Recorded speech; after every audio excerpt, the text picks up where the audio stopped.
Alright, what's up everybody? Welcome to another live stream of the Final Fantasy X Pbirdman mod. I hope everyone can hear me. And before I get into it, just let me know in the chat if the voice and music stuff is okay. So if the music volume's too high or anything like that, before we get involved with the session.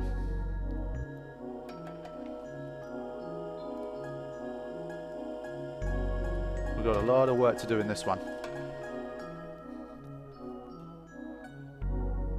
Okay. Right, voice audio is a little low, but in general people seem to be finding it okay. If there's problems down the line, just let me know and I'll try to adjust it as I go. Okay, let's fire up the save and get going. Okay, so in the previous session we finished off up to and including the Calm Lands. That was the last thing we did. And today we got Sunken Cave, Mount Gagazette. These are probably the two I'm going to try and finish because they're pretty big areas and they're difficult to do all the capturing for.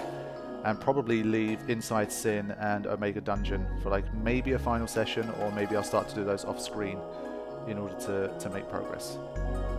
So we'll see. But first port of call is going to be Sunken Cave, where of course the notorious Tomberry is, and that's probably going to take us a while to capture. So let's get straight involved.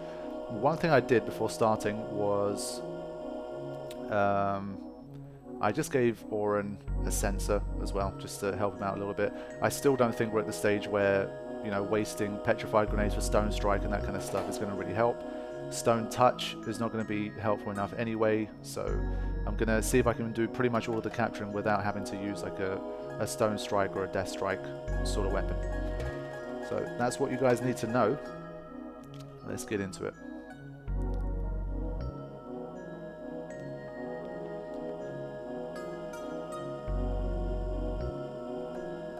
So apologies for not being able to stream for a little while.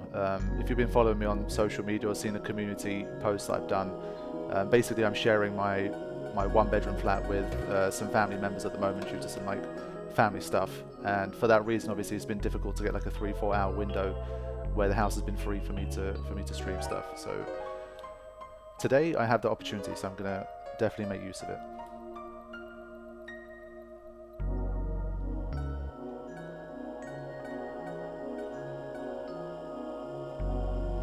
Okay.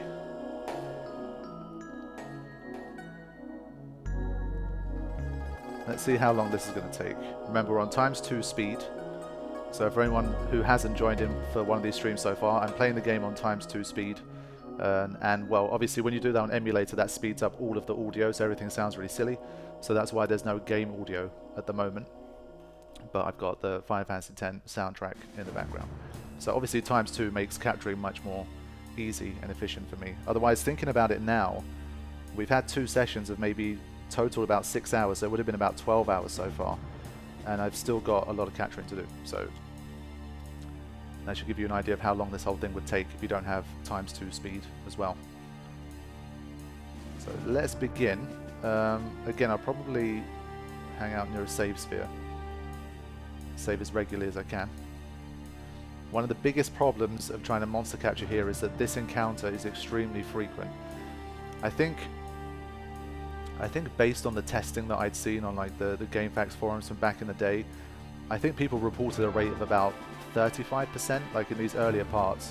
35 to 40% is the encounter rate for this magic pot / urn.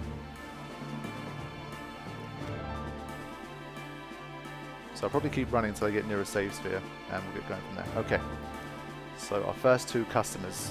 I always call these things Valhallas, because I'm just used to Final Fantasy 13. But still, we're at the stage where pretty much everything is going to be easy. Like, we're not going to be under any real threat from any of these enemies. So it's just going to be more kind of tedious running around, triggering these encounters, and making sure I take everything out. Once again, I've got my Excel spreadsheet out to help me keep track of what I've been capturing. I include that in the link of every stream that I upload. Imagine how useful 100 speed would be.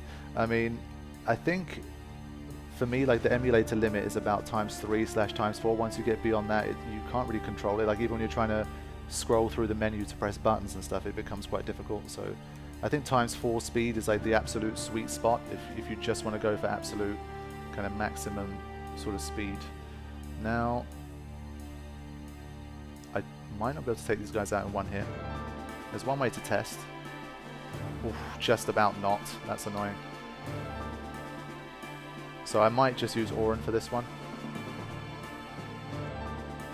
I think Orin should be able to one-hit kill these guys. So I won't have to bother with this slowdown every single time. Wow, Walker's getting picked on a lot.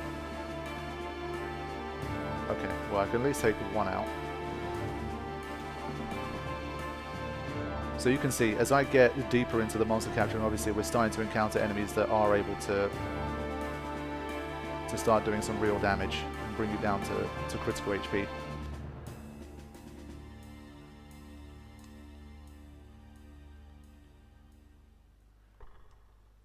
He's probably going to die here if I don't. One of these guys hits really hard, so it might still die here, but we'll see. It's not a big deal. Okay. There you go.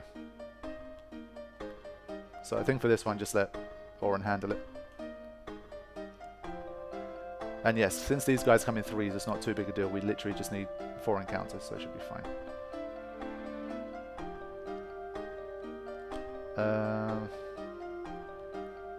I have to be a bit more careful here, making sure I keep people healed. It's one of those things where, because it's still quite easy, you could forget to heal. Oh, there you go, another 3 of these guys. Sweet. And you could head in with lower HP than you thought and get caught out. So this is the kind of stage where you can get punished if you're too casual about it.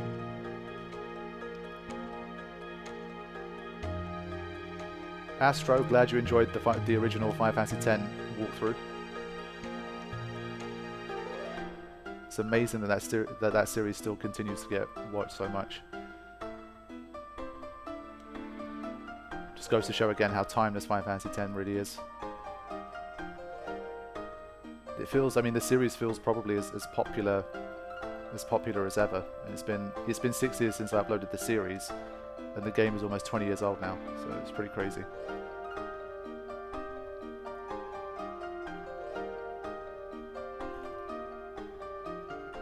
Okay, these guys wanna... This is good, get these guys out the way early. It's up to 9 already.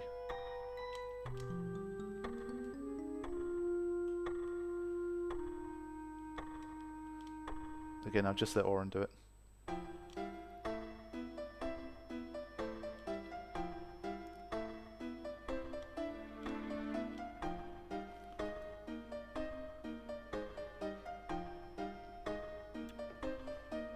You made an armor that has Master Thief, Break HP Limit, Ribbon, and Auto Haste. I guess, but everyone having Master Thief? I don't know how necessary that is. It's definitely not... Oh, okay, wow. First time rate. Hold on. This is important. I had to interrupt while I'm saying that. This is a big deal. Now... Ooh, it's got a bit of everything. Let's fire off that Dispel first. And what's Karma doing these days? Ooh. Okay, that's pretty harsh.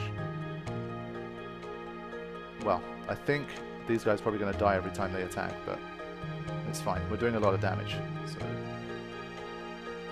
we'll be okay. I'm probably just going to use Phoenix Downs instead of bothering to heal every time. I don't think it's that necessary. And I guess it doesn't always counter. Even sped up, the power version still looks like it does. It really is like super slow. I don't know if it's just because it's the emulated version, but when you bring it down to like 100% speed, it's really weird. It's like slow-mo almost. I really don't remember if it was that slow when I used to play on PS2. I haven't played it on a PS2 in many, many years.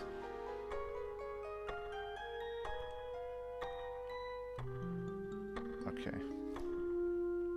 Right, so we've got to 10 of these guys already. That's good. Should be number 10. Boom. Getting out of here.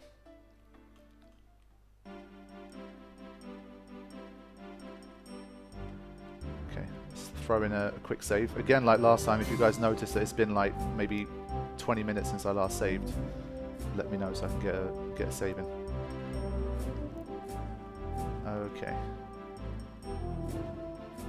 Right, we can continue along here. I might go to the back room. The back room is where they appear more frequently, the tomberries, so it might be worth it. Yowie.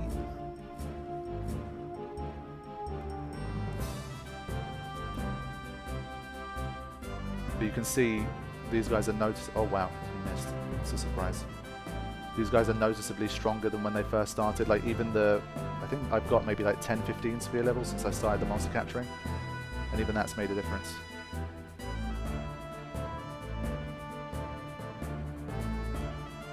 Oh no, we've got Dark Yojimbo when we come back here, right? I'll have to teleport out. Oh well. Okay, can run from this one because we did this in the Calmlands anyway.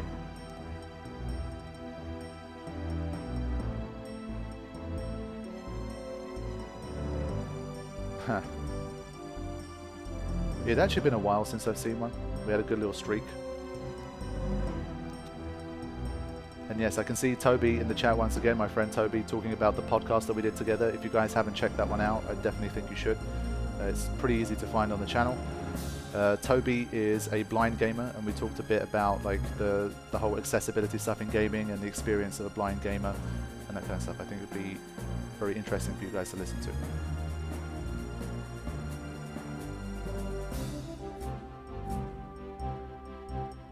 What is your resolution? I think in the emulator I've got it running at like 3 times native or something. Like I'm not pushing it to like 5 times or anything like that. It's diminishing returns after a stage. Right, we've got an imp. We've got a page.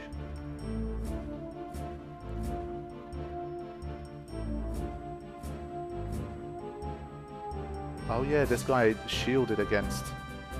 I remember that. That was a really cool change, I've got to say. So yeah, Pbirdman gave these guys the Sentinel ability, which is really cool. So you have to take care of it first. So it makes monster capturing a little bit longer for this particular encounter. Can't bypass it.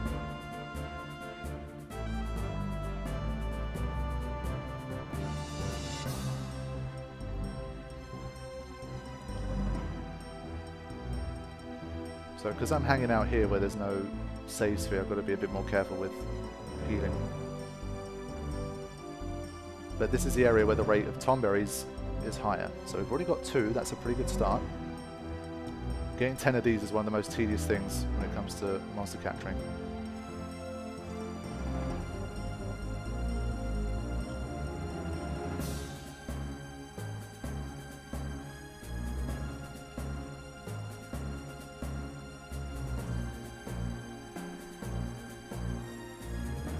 Thankfully these guys are still easy enough to defeat. Otherwise it'd take a long time. I think the Omega Ruins Fiends are just going to be horrible. But hopefully I'll get hopefully I'll get like maybe another 10-15 sphere levels before I head in there, so I'll be even stronger. And then it should make it quicker.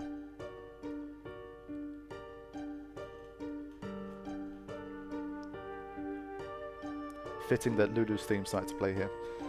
And the Ghost is another one that's quite rare. It can sometimes take as long as the Tomberry to appear. Yeah, it's immune to sense as well. I still think just by hacking away I should be able to defeat it quickly enough. Yeah. So don't need to do anything special for this one either. I'm pretty sure until I get to Sin I won't need to start thinking strategically very much. It should mainly just be hacking.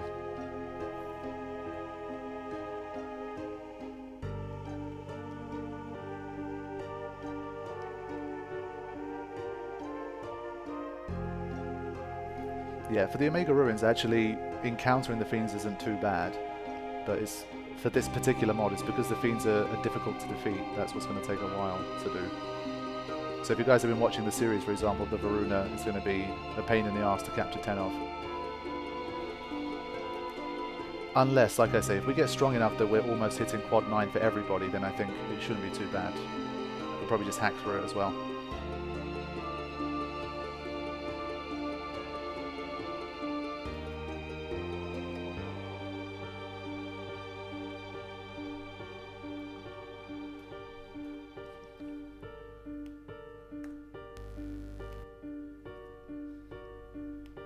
So we haven't run into any dark elements yet, but luckily those guys come in 2s, so I don't think they appear very frequently in the back part.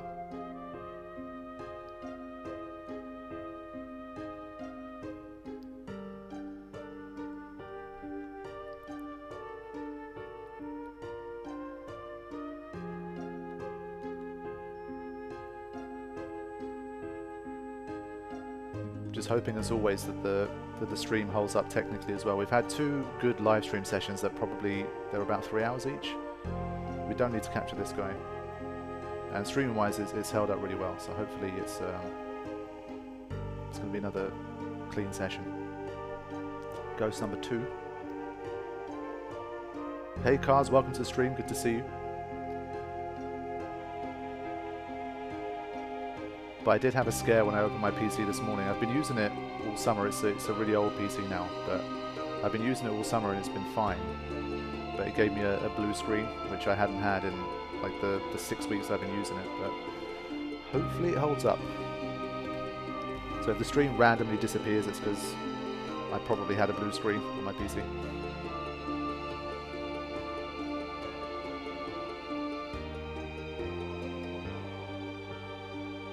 Getting a lot of stuff that I either don't need to capture or that I already have.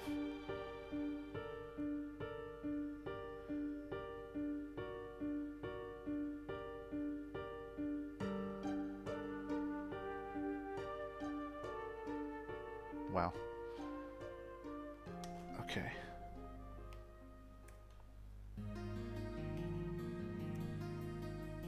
Yeah, so it's a fairly slow start. We haven't encountered a Nidhogg either, so there's a Nidhogg and 2 dark element encounter that we haven't seen at all yet.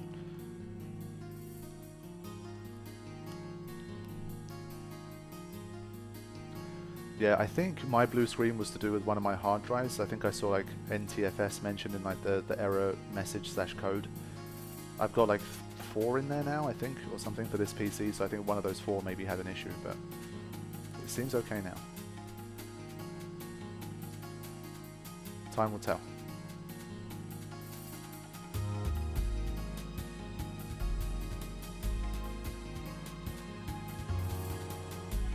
I knew I wasn't going to be able to stream tomorrow either. I've got a wedding that I have to attend. I would rather not during these times, but you know, it's one of them. It's someone that's close enough that I kind of have to. And so I knew that I wouldn't get a chance to stream tomorrow either. So I thought I'd try to get it done today.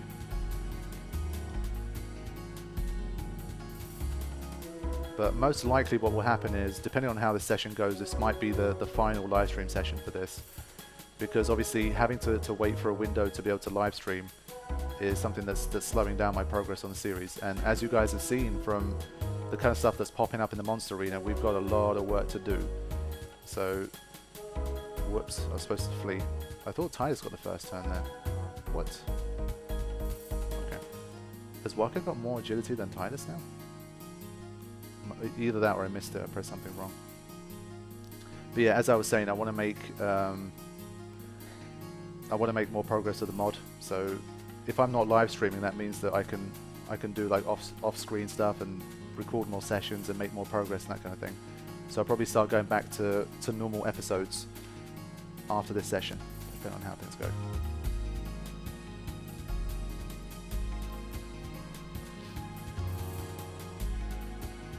I guess you're hunting Tomberries. Yes, I am. That's one of the reasons I'm back here. Ghosts and Tomberries appear a bit more frequently around here. So we've got 2 out of 10 Tomberries so far. So there's still a lot to do.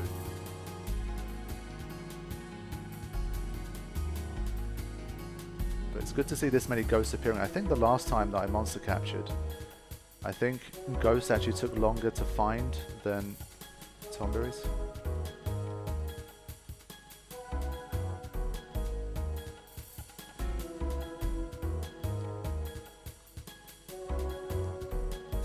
But yeah, in Turkey it's one of those things, especially if you have a fairly large family, weddings are kind of a big deal here. And they tend to invite a lot of people. Weddings here are quite big. So even if it's extended family, you get invited to like every wedding. So even during like a pandemic summer, I've had 2 weddings to go to. Just one of them kind of places. Ooh.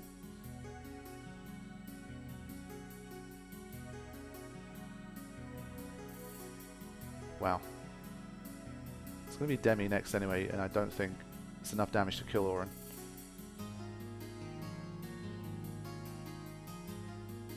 Yeah, okay, so Sarah, you mentioned that Turkey's back in the Formula 1 calendar.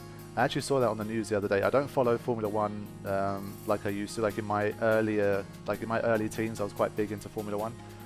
I don't really. I was following it mostly during the Schumacher era when he was like, you know, king of F1, and actually went to the first ever Formula 1 race in Istanbul. It was really amazing to attend. It's one of those like unforgettable experiences. But then I think a few years after they stopped. Like it wasn't on the tour anymore, but they brought it back recently, which is pretty cool.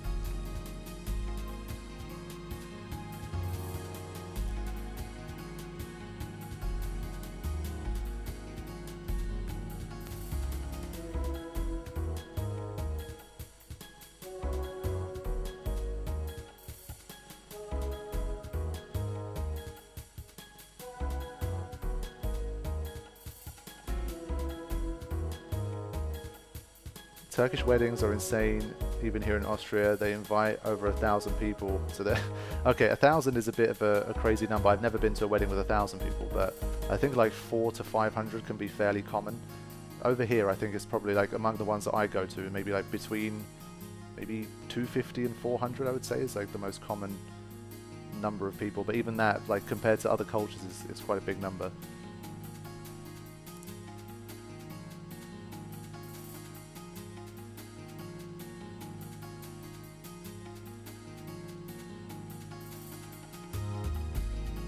At least Waka is able to hit those imps reliably.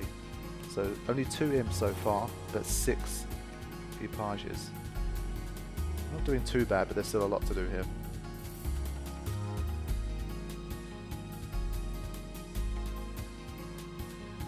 Michael Schumacher's son is driving nowadays. So oh, okay, I didn't know that. That's pretty cool. Hopefully he becomes a great driver to continue the legacy.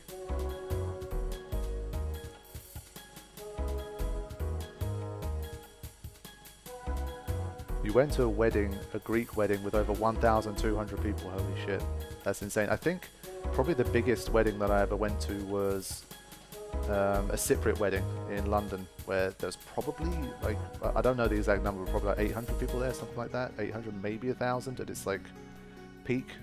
I do know that the Cypriot weddings tend to be pretty huge, like bigger than the average Turkish one probably.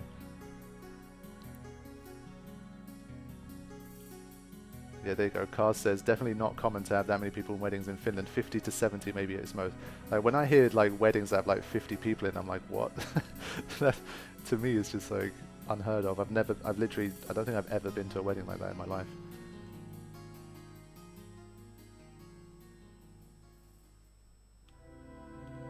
Well, okay, Sarah breaks the record with my wedding had 4 people.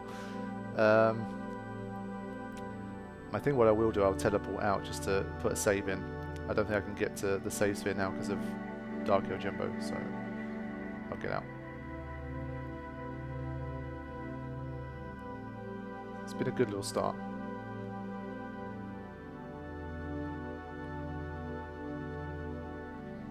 I was wondering, is there a way I can talk to Pbirdman? I'd like to ask him.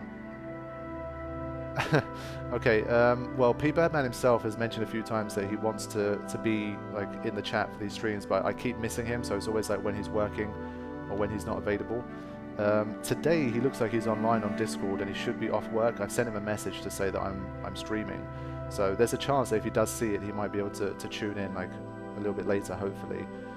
But in general, in terms of contacting Pbirdman, I guess maybe just comment on the episodes. He's not... Oh, there we go. Finally got this encounter, by the way. You can comment on like the latest episode. He tends to read through the comments on each new episode.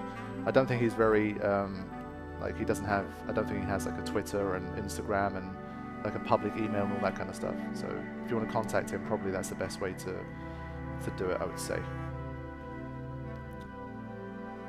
Okay.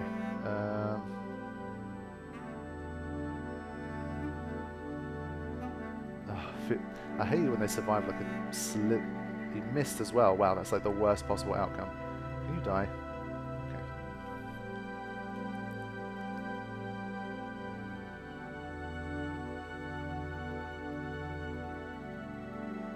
Oh, Sausage, welcome to the stream. Dan's great live stream legend, Sausage. Again, with these guys, they've got low enough HP that I can just hack them. It's fine.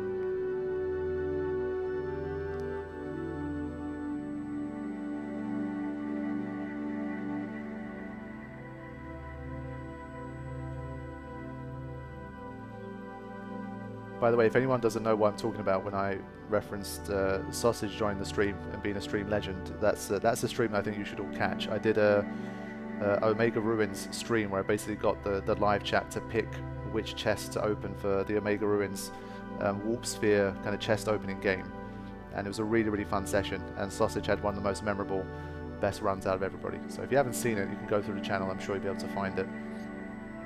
That was really good fun. It's something I want to do again, hopefully, because I didn't actually manage to do it. I think I was streaming for like maybe 3 hours. We probably had, I don't know how many attempts, but over 100 easily, and we didn't manage to get all 12 chests. So there's definitely a chance I could do that again.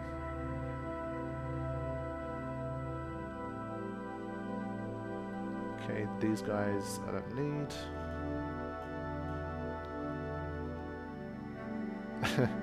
I was so drunk watching that stream. It was a surprisingly good time. I didn't have like the highest hopes for it. I thought, you know, it might lag too much. It's going to be like, you know, it's going to be a problem. But I did have a few technical issues where my internet was just playing up in the UK, and I had to like restart the stream a few times. But I think all in all, it was really good fun. I enjoyed it. It's one of those ones where I just had like the random idea to do something like that, and I had no idea if it was going to work or turn out any good, but people seem to like it, so that's good.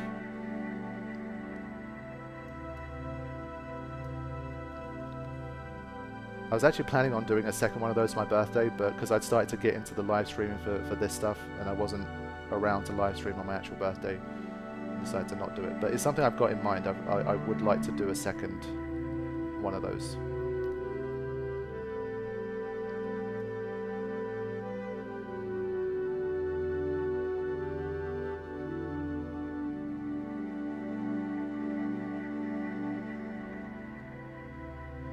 I think in that stream we got to like 10 chests once and 11 chests once as well. I think that was like the final run that I had. I think I got to the 11th chest and I failed on that one.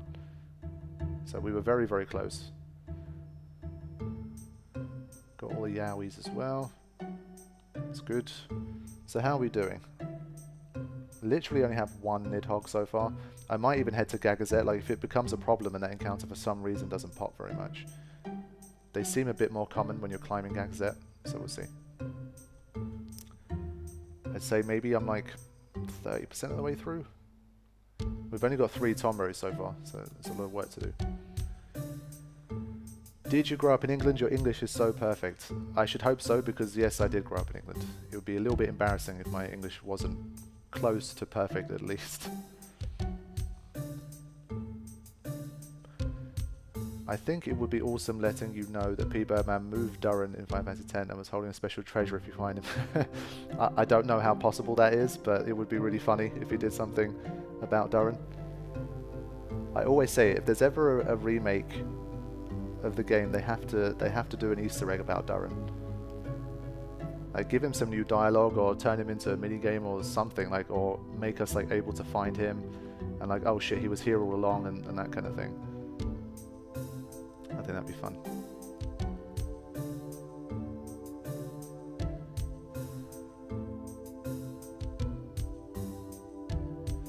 pretty resilient.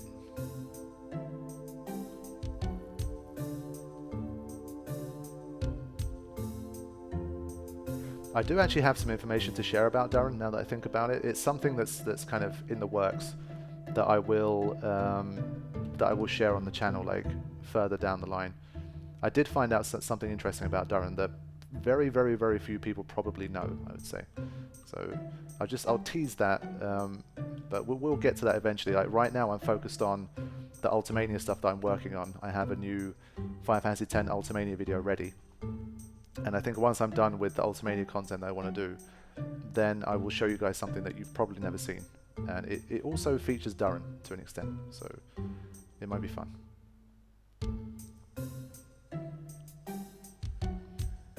If there's a remake of 10, they've got to keep the laughing scene. Well, of course, I mean, to me that's non-negotiable. They have to do that. That would be crazy if they remove the laughing scene.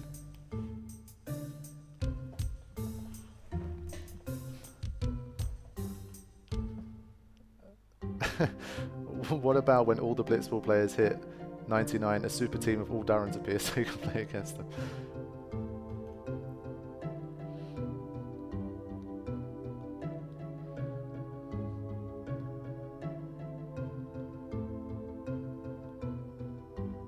The great mystery of Darren, it just endures.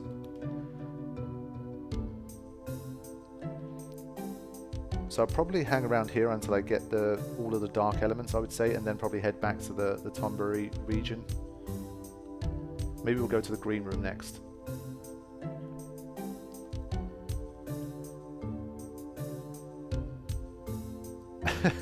We'd also need a Blitzball with the face of that kid who wants to grow up to be a Blitzball.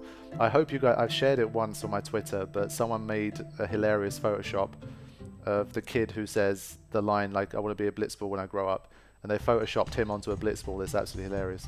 If you haven't seen it, you should. I'm pretty sure you could Google for it. It's really funny. Silverwing Gaming, welcome to the stream.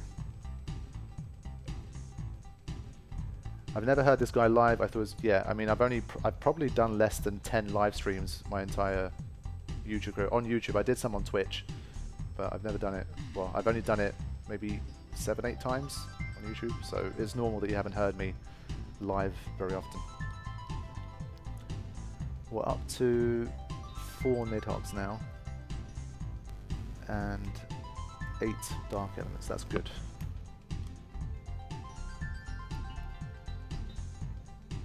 I actually didn't know that you can recruit Darren to the Oracle. Yes, you can. You can definitely recruit him. That's how you technically keep him in the game. I think I'm 99% sure that even though he disappears off the map, like you can't physically find him, if you've recruited him to your team, he remains there throughout, no matter where you are in the story. So that's one way to keep Darren, I guess. Have you heard the Japanese version of the laughing scene? It's even better. Yes, I have heard it. It's definitely a different kind of funny as well. I mean, I'd recommend everyone to have heard that version as well. Colby, welcome to the stream. It's good to see you here, man.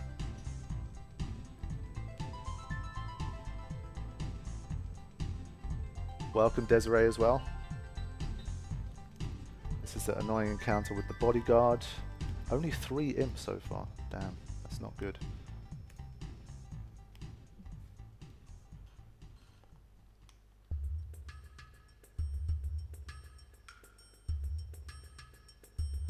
Is Darren really that good? He's not that good. I mean, he's decent, but Jamal is the better choice. I think Miyu's probably a better choice as well. And I don't think Darren develops very well in terms of his level. Like at base level he's pretty good, and at the early levels he's good. But I don't think he's not a loss if you don't get him.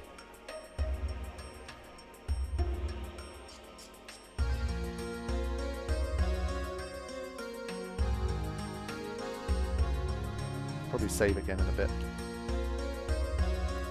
Ghost, that's a good encounter. We're up to 6 of those now.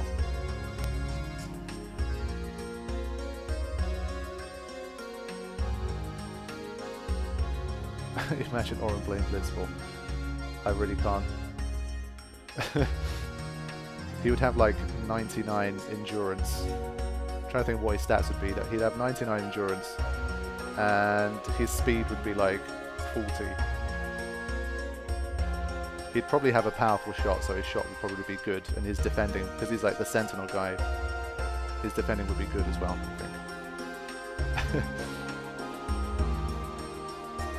think. Infinite shoot. 40 is way too much. I mean, to be honest, I think the slowest players in the game, I think the Ronsos have like 40 or 30. I think he'd be quicker than a Ronso. And I think Nedis is like the slowest player. He's got like 20 or something like that. I don't remember, like 20, 29, 30, that kind of number. So 40 is still noticeably slow in Blitzball. So we're up to 10 Dark Emeralds now. That's good. Yeah, so I think after this I'll head to the green room bit. I got a feeling Auron can't swim. Yeah, I mean, obviously this is all just theoretical. They literally, they don't appear in any underwater sections in the game, so I don't think he might not be able to swim at all anyway. But let's just say he did. Knowing what we know about Auron, what could his stats be like?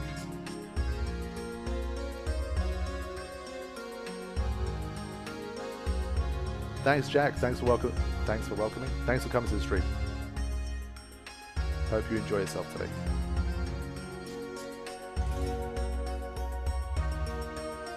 Who is Duran? Duran is a guy who appears, he's like a crusader that appears in the Calmlands, and he's training and that kind of thing.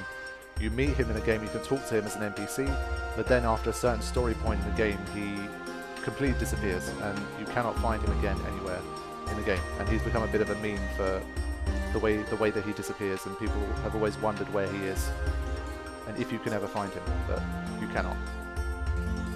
Thank you for the donation, Jack. Appreciate it.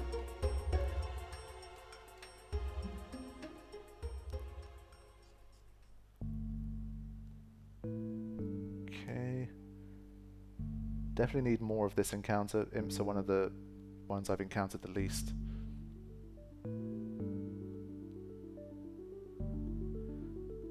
I never understood why you couldn't recruit Riku as a Blitzball player. Yeah, true. I think, though, from Final Fantasy X-2, you can kind of see that she's got like an amateur interest at best, and maybe like she's trained herself more after the events of 10, possibly.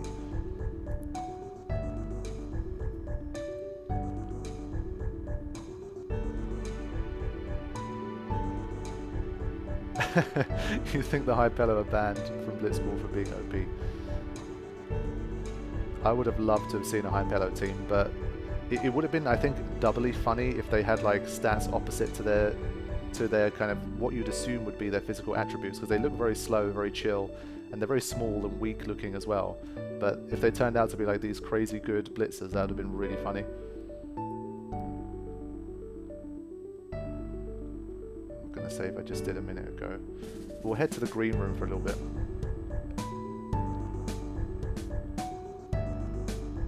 Okay, liking this encounter appearing more frequently.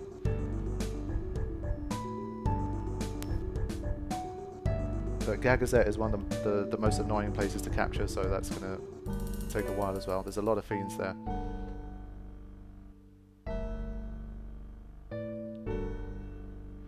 See you later, Toby. Thanks for joining us. I'll probably be back when you return as well. It's only been, how long now? Like 40 minutes? The stream is young.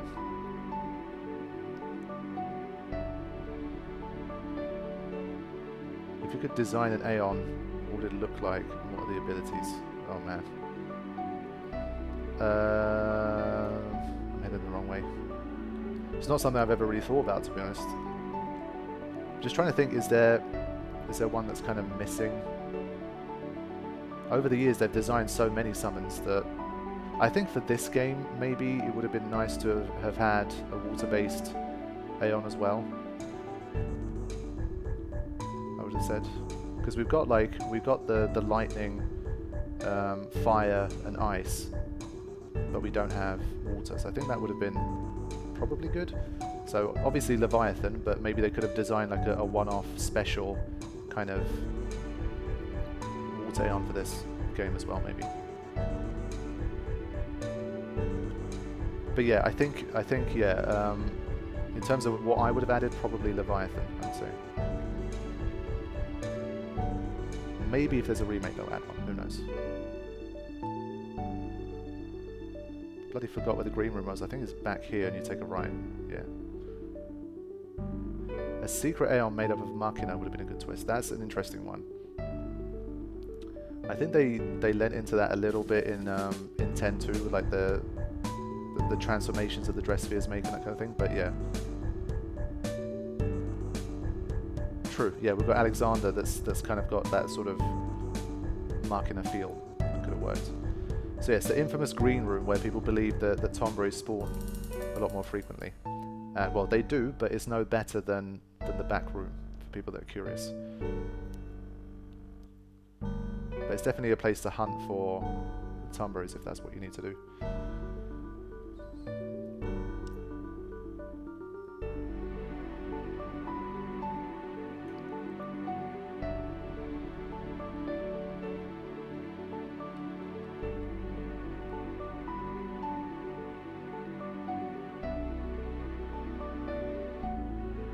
You think Penance has a counter-attack, or you're probably asking me.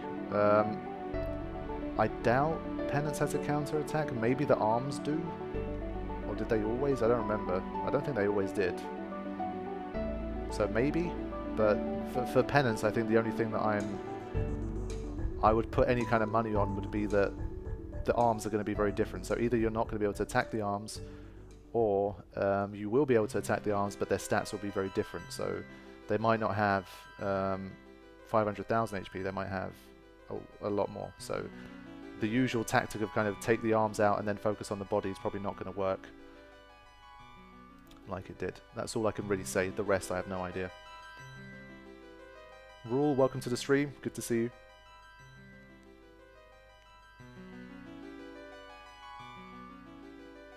Rule arrived and the ominous Seymour music started to play. Auto curse for Penance, nerf Blitz says. Yeah, I mean, he could disable overdrives. I mean, Pbirdman has done some interesting things, like the Omnis battle where he disabled weapon and armor switching, for example. That was a real shock.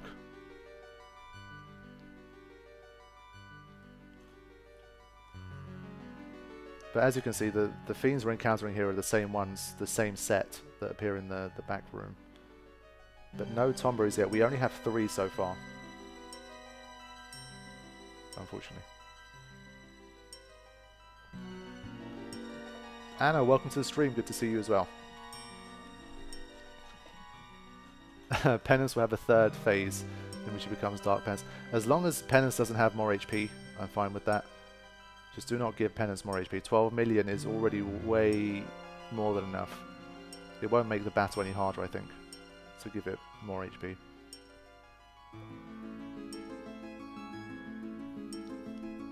Okay, more of these guys.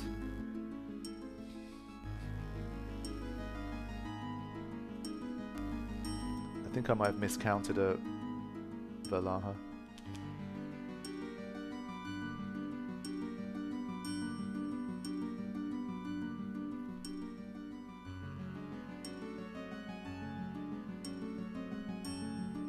But yeah, I do agree that 12 million HP is such a large amount that you could have a 3rd phase in there very easily, and that could have another 2-3 million HP as well. So yeah, that's definitely something that's possible. So Tomberry number 4 has made an appearance. That's good.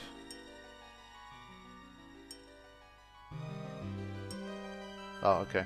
I wasn't looking at the screen. I assumed it used Mighty Guard, but it didn't seem to this time. Fine.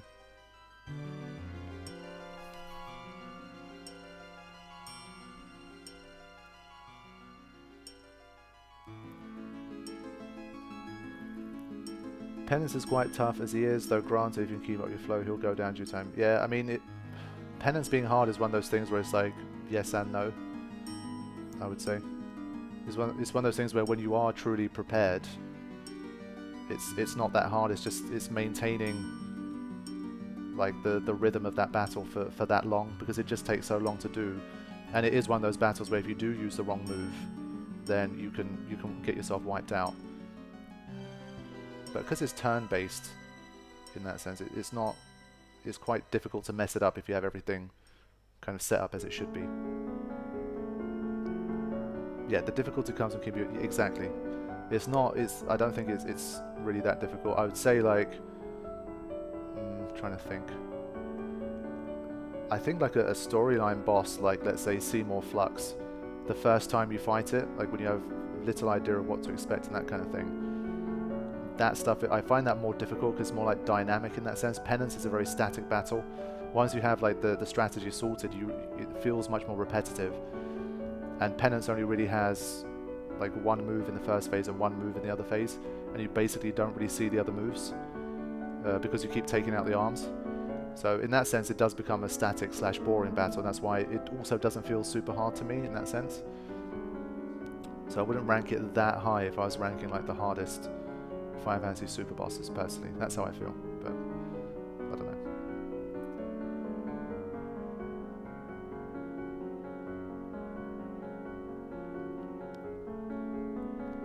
Flux is the one on top of Gagazet. That's the one it's the third. Is it the third? Yeah, it's the third Seymour battle. And we're up to 5 Thornberries. Nice. But it is looking like in this session the most I'll probably be able to get done is the Sunken Cave and Mount Gagazet. That's the best I could probably hope for. It's been about 45 minutes now and we still have 5 Thornberries to catch. So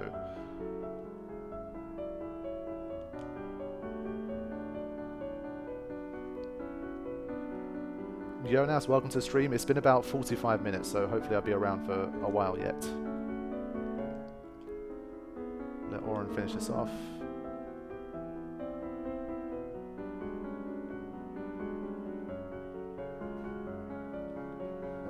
Almost up to 400,000 gil, that's pretty good. We'll just keep climbing over time.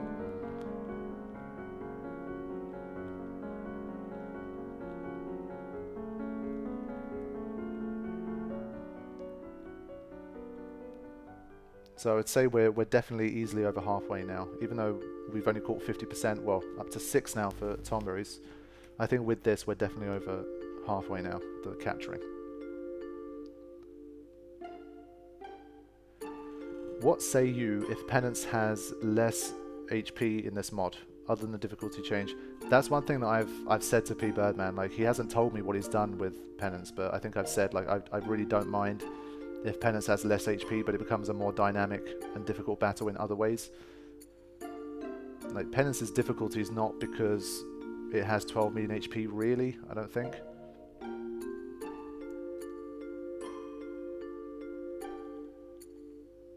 To me, it's more like just because of how long it takes. And yes, that's tied into how much HP it has, but I think if it had like 8 million instead of 12, I don't think it's going to be wildly a different experience for Penance.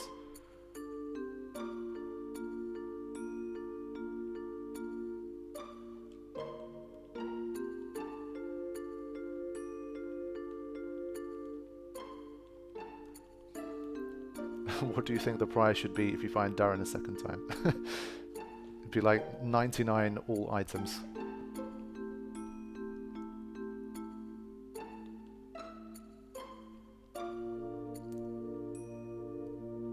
But yeah, it seems like people agree that lowering Penance's HP a little bit but making it a more dynamic, difficult battle is looking like a good idea. So it's probably something I'll remind him of. It's going to be a while before I get to Penance anyway. He'll have some time to tweak.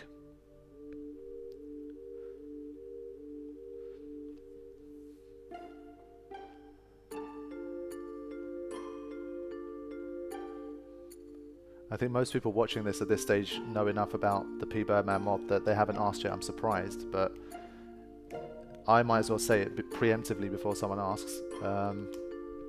In terms of when will the mod become available for people, we're still looking at October or so as a release time for the storyline version of the mod. So Pbirdman will patch out like the Monster Arena and Dark Aeons and Penance and all that stuff, but basically almost everything that you've seen so far in the playthrough will be there.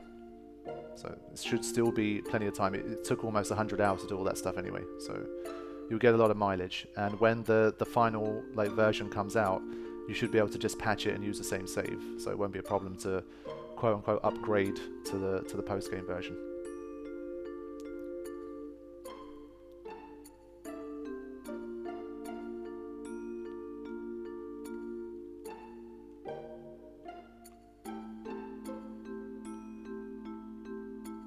if there was a remake of 10, what gameplay changes would you like to see? I think for 10 remake, I've said it a few times, but for me, it's like that feels like the one Final Fantasy game where if they kept the turn-based system, I think there would be few people that would be upset about that. I think that's one game where they should try and really just stay loyal to the original system. So in that sense, like gameplay wise, I personally would like to see it similar to what it is here, to be honest.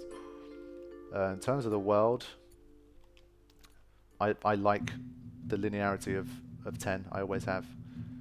And just, I think, like, honestly, 7 Remake is probably like a good benchmark in terms of that game was pretty linear too. And I guess maybe they could expand out certain areas and make them a little bit deeper and like more worth exploring. So let's just say Besaid Village, and they could make a few places feel much more like real towns and that kind of thing. So keep the current blueprint and just expand it and make it better, I guess, in that sense. I don't think they need to do anything like radically different, like give it an open world or whatever, anything like that. I think they should just stick to the formula.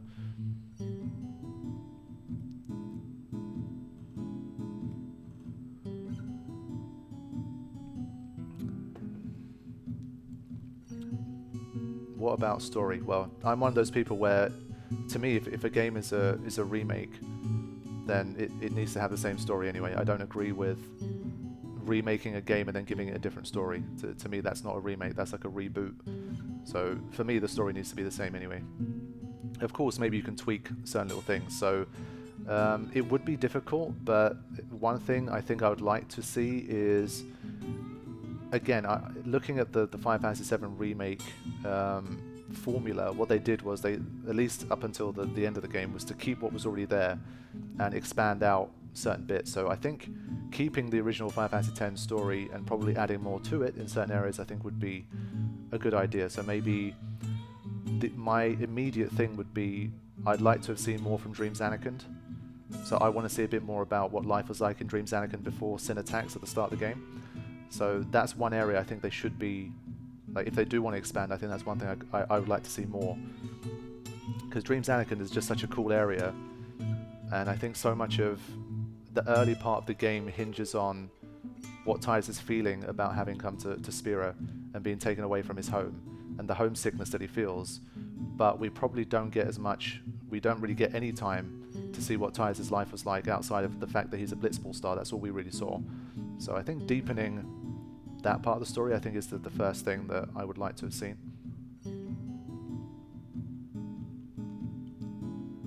And then, yeah, on top of that, I guess if they are expanding areas out, they can probably go deeper into certain people's like backstories and that kind of thing. Maybe, you know, Chapu gets talked about a lot. Maybe we can see more from his past and that kind of thing. I don't know. So there's definitely scope to do things even better.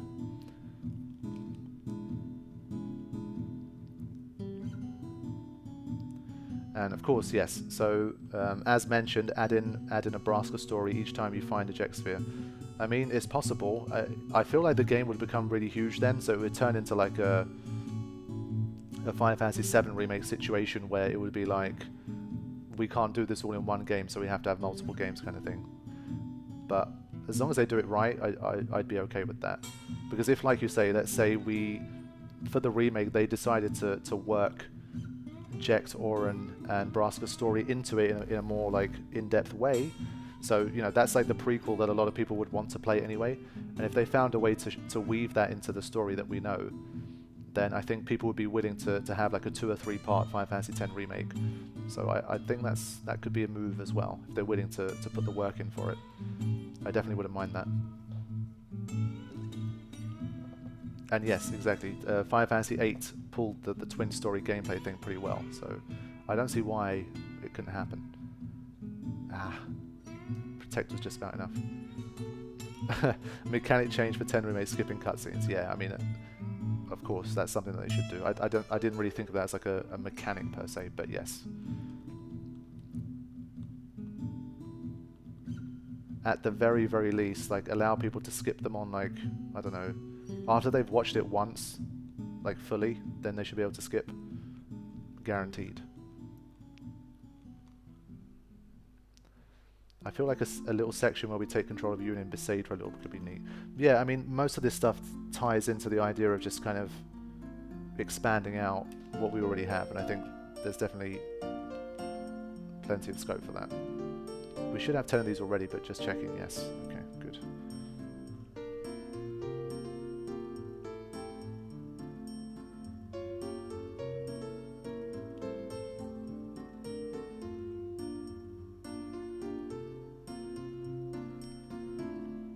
But yeah, it seems people definitely into the idea of having more playable options as Jekt, Braska, and Oren.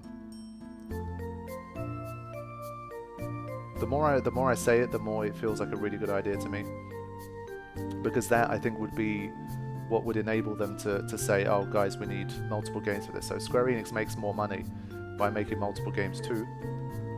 This is Tumblr number 8, by the way, for those following along.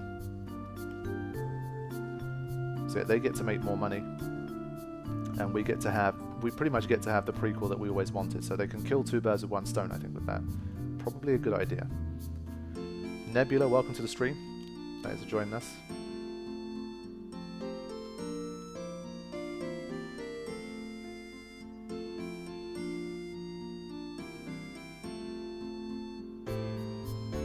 The finish line is almost inside. We've got 8 ghosts and 8 Tomberries at the moment.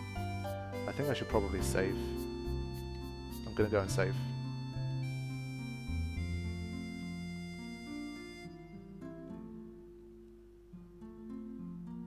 Okay, number 9, wow.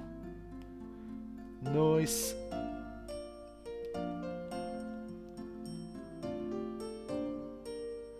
Yeah, the DLC, the journey, to be honest, I think as a DLC it might be a bit too long. Like, if they want to truly add some legit gameplay to it, if you think of all of the spheres that we have, and their entire pilgrimage is kind of the same as the one that we're going on, it's almost like a full game. So I think they'd probably, like, shrink it down and work it into the main game. That would be nicer, I think. That's what I prefer to see rather than a DLC, personally.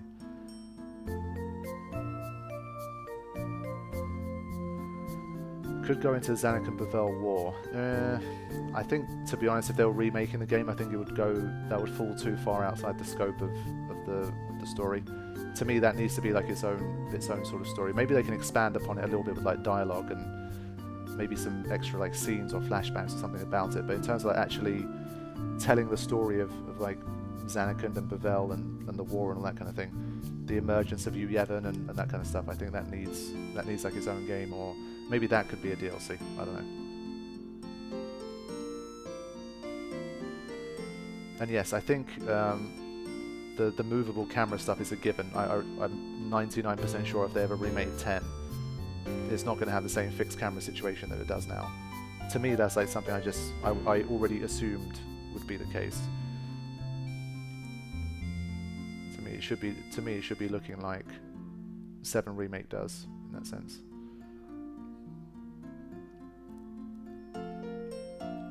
Okay, should have 10 of these already.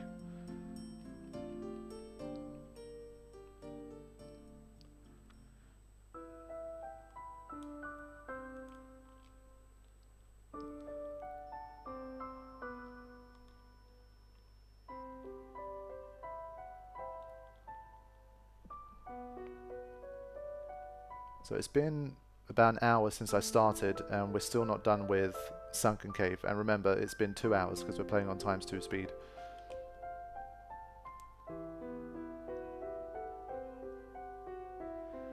If Final Fantasy X Remake does come, if Final Fantasy X Remake does come, I hope it's going to hop on PC as well. So I think, to me, again, that feels like 7 Remake probably set the precedent for that.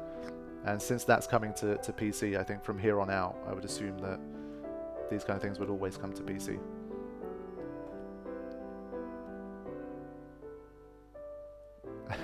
Got them 2 Zanuck and Goosebumps, yeah. It's those first few notes, like, it's so iconic, those first like 10 seconds. Well, all of it is, but especially like that first moment that you hear it, it's just always special. Just such a beautiful piece.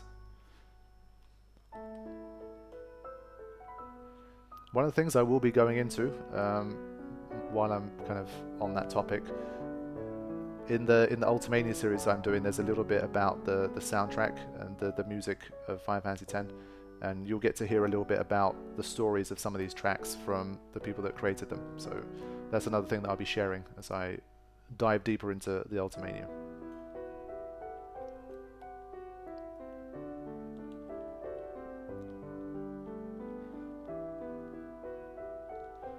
So we need one more ghost. Whoops, I was looking at the checklist. So the story is we need 3 more Nidhogg's, we need 4 more Imps, we need 1 more Ghost, we need 1 more Tomberry, and I think we need 3 or 4 more Valahas. So we still got a bit of work to do here. This is when it starts to get really tedious, when you start getting nearer the end, and you need quite specific encounters.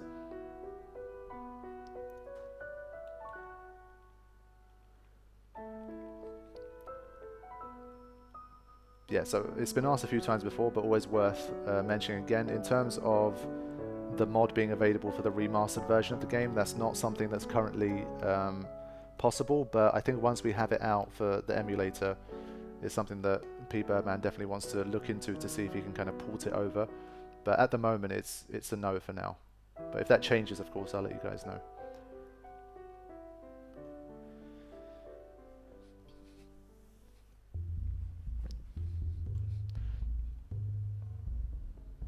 Cars, thank you for the donation. Listen to my story. This may be our last chance.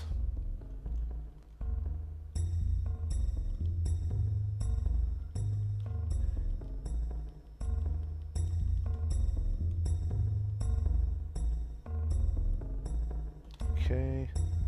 I did want to see more of these Nidhogg's, so that's good.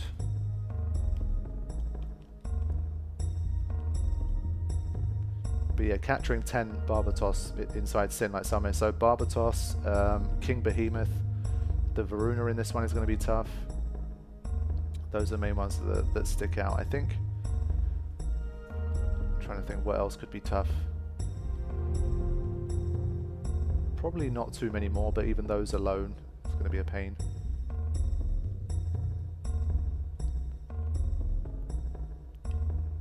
How long do we have to wait to hear about Durran? I don't know. Whenever I get to speak to Pbirdman next. But I mean, you'll have to probably see for yourself. Even if we do something about Durran, like a little Easter egg kind of thing, you probably won't see it until the final release. I'll probably keep that a secret for people to find. Ah shit, he's run out of MP. Let's find someone who hasn't.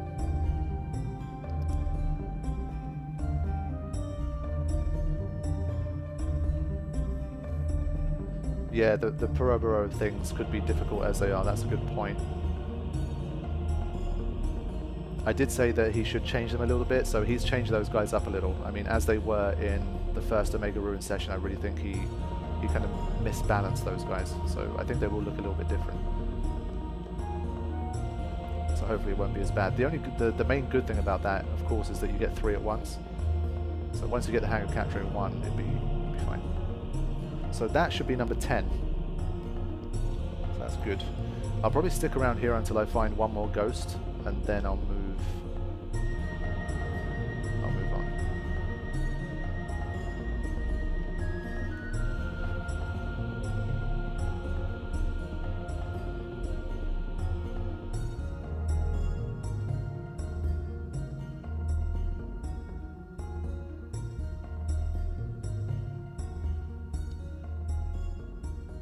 I'm not sure if he'll make the demonoliths harder as well. That's another one that I mentioned to him. I think the reason being was that I think they were still susceptible to shadow gems, so I think you could do massive damage very quickly to them. So I think I said to him that you should probably take that away as an option, or like diminish it in some way or something.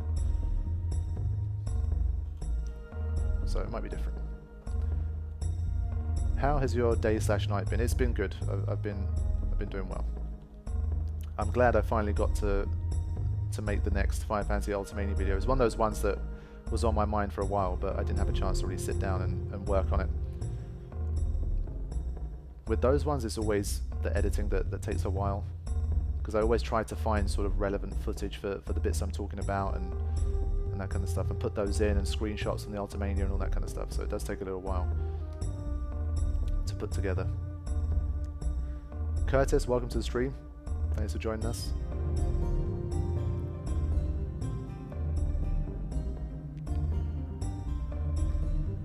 I'd like to see maybe if you use a shadow gem, the boss does an instant counter to it or something.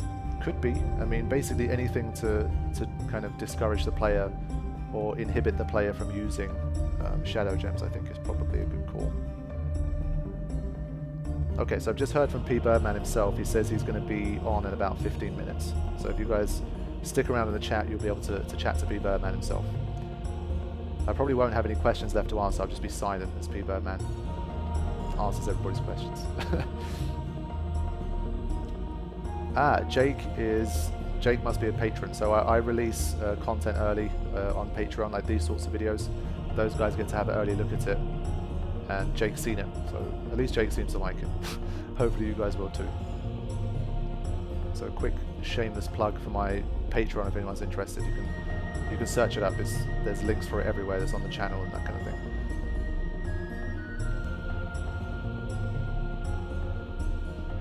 Immunity is always just an option. Yeah, of course. I mean, he could just make it immune. He could, I guess, give it auto shell so that it does like half the damage from a shadow gem. He could give it a counter.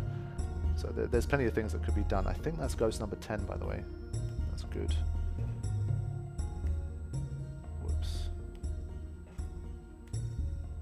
But I think the double problem with shadow gems is because it's a quick move as well. Because under the use kind of category, it's very easy and very quick to spam them. So it makes it much easier to wear down the HP. Because together they're 45,000 HP each. So 90,000 to take down in one encounter is actually quite a lot. But with shadow gems, you can take so much of it away very quickly. So that's why I think he needs to change that up a little bit.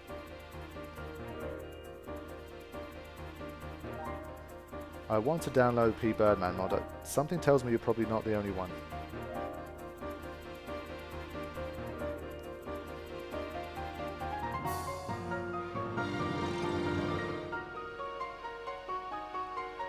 People just going to have to hold their chocobos for a little longer.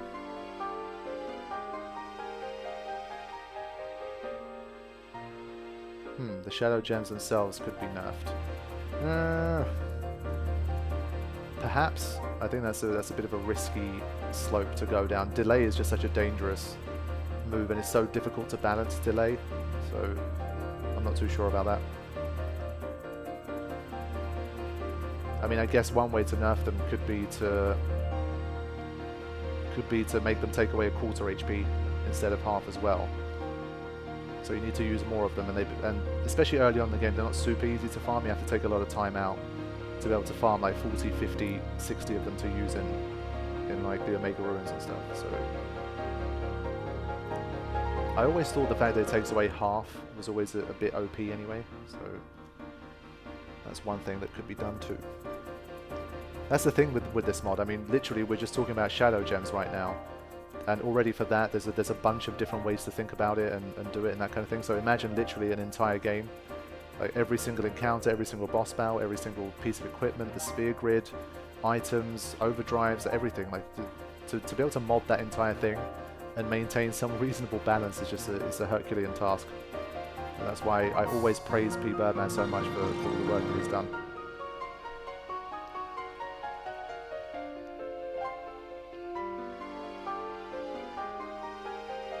Did you see the note I left about only being able to use the grid? About being able to use the grid only at save points would make the game harder. That's an interesting one as well, but I think that's so big a change and such a rebalancing change that I think it would be too difficult to implement now. This is one of those things that I think it's going to have to be, someone else is going to have to make a mod that's going to have some of these other ideas in them. You can't have, I guess, every potential thing in a mod. That's why it's nice to have multiple mods. Get out there and create your own mods as well. I don't know. Spanner661, thank you for the donation. Our daughter was born during lockdown and your 24/7 stream was the only thing that made her stop crying for weeks. That's amazing. That is awesome. That seems like she's on the right track then. We have a future Final Fantasy player in our midst. That's good to hear.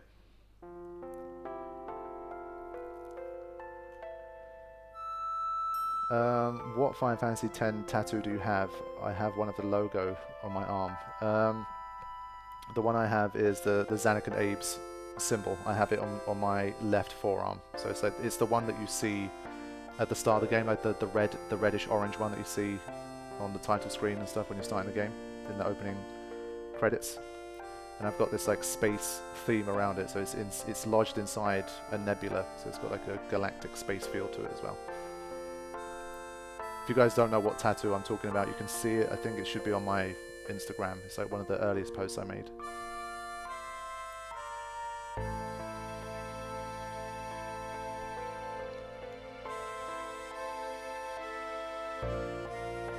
Yeah, I mean in terms of Final Fantasy X tattoos, the Zanuck and Abe's logo isn't exactly the most original one that you can find, but I think for me it was like I wanted something that for people that didn't play Final Fantasy X, or like they didn't play Final Fantasy and that kind of thing, they wouldn't really realize what it is.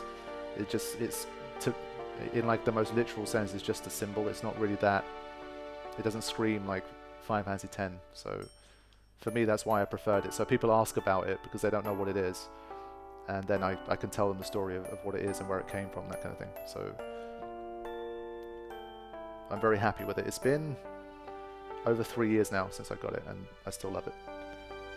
Still haven't really thought about getting a second. A lot of people said to me that once you get a tattoo, it's like it's a matter of time before you get number 2.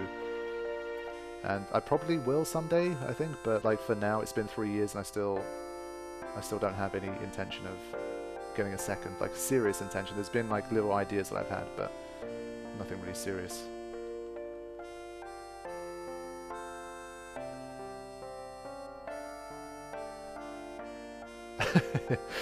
Burke needs an orange tramp stamp. Don't we all? Don't we all?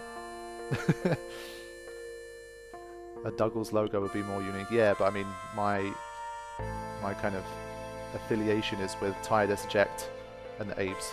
I don't have anything with the Douglas, so it wouldn't be meaningful enough to have a Douglas logo.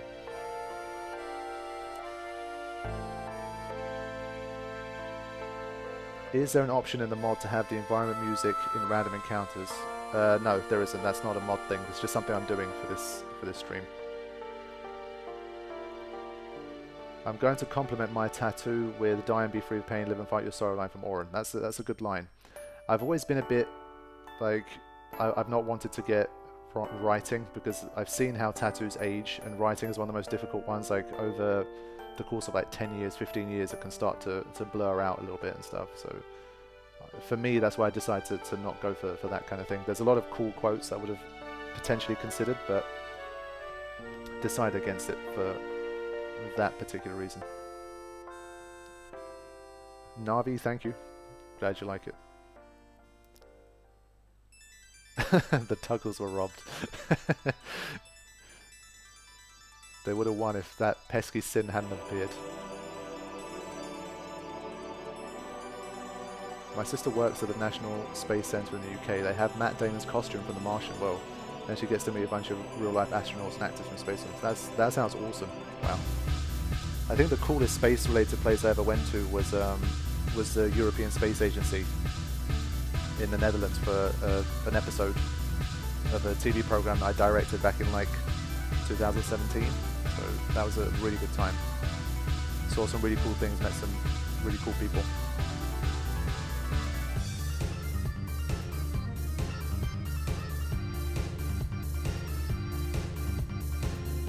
I'd like a Yevon script tattoo or an Aeon glyph.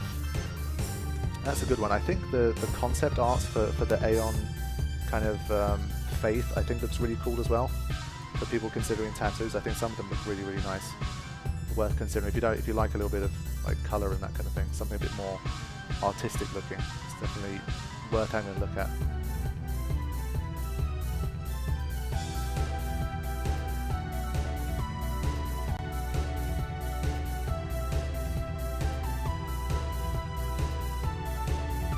We're almost there now, I think. I think I'm just missing one Valaha, so we're very close now.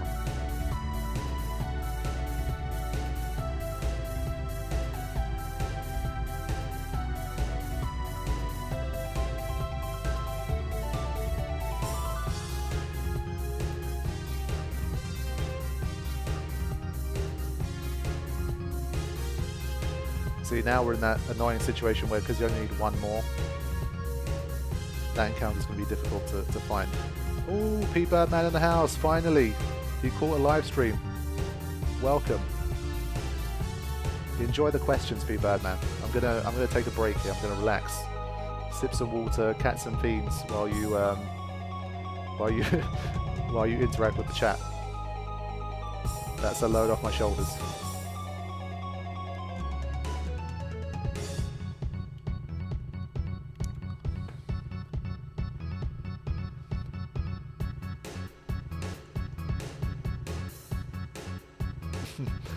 Let darkness take you. Cue Zanmato. That was a really funny moment, man. That Zanmato. That was insane. Aldrion, welcome. Another Danzgo 8 stream legend. Just gonna take one more of these out just to be sure. Yeah.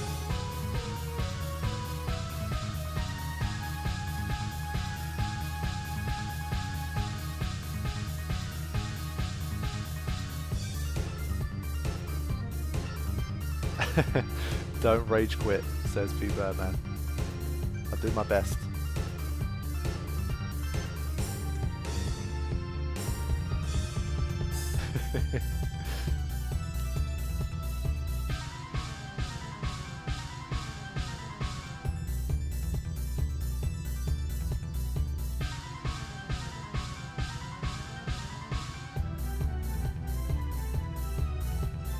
Okay, just gonna flee from all of these now. I'm pretty certain I've got 10 of everything else except for this Valaha creature. I bet I've got 10 already and I miscounted, but we'll see.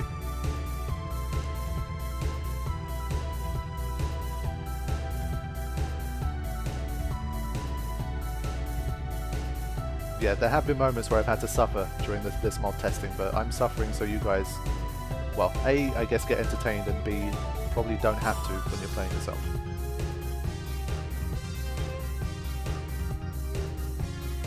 Come on, Valaha. It's funny, like every run,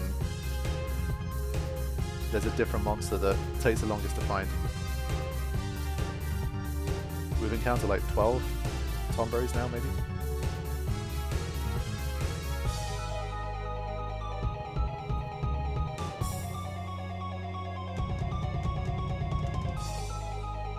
This is what I mean, so we're up to 13 Tomberries now, and only 9 Valahas.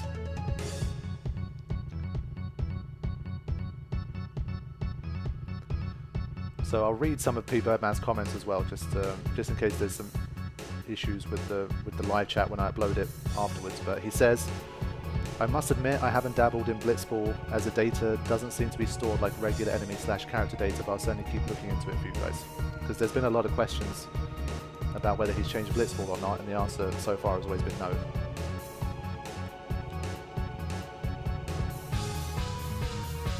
But we really need this final. It's been almost an hour and 20 minutes.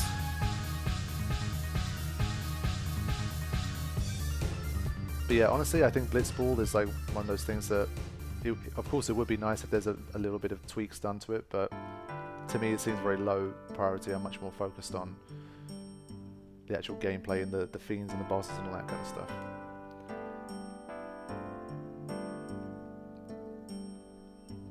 I guess maybe one quick thing you could do is maybe make it easier for people who don't want to blitz to get the sigil or the world champion or whatever. Because that's always a shame, forcing people that don't like Blitzball that much to have to do that many matches to get the sigil is a bit of a shame.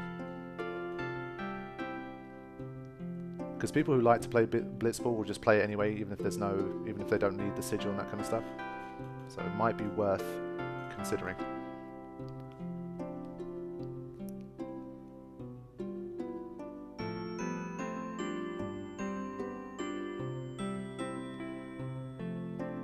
But yeah, getting no luck with this. Let me go to the back room one last time. I'll quickly save here again.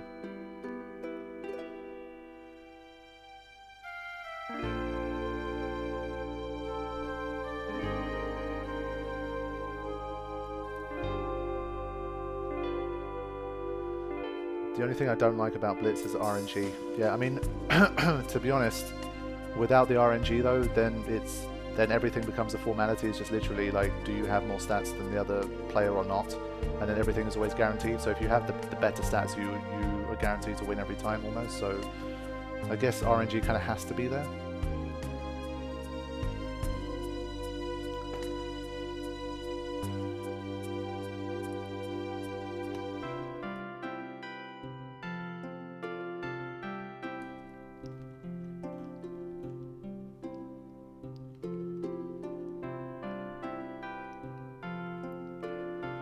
Yeah, so another thing to consider, we did talk about in the podcast that we did with Pbirdman. Once again, if people haven't heard that one as well, that's also on the channel.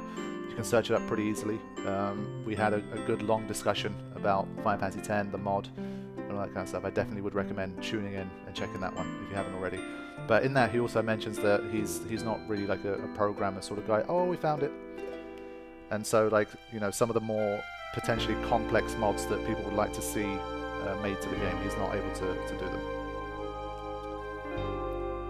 Because obviously when it comes to modding in games, like, the sky's the limit. Everybody wants crazy changes.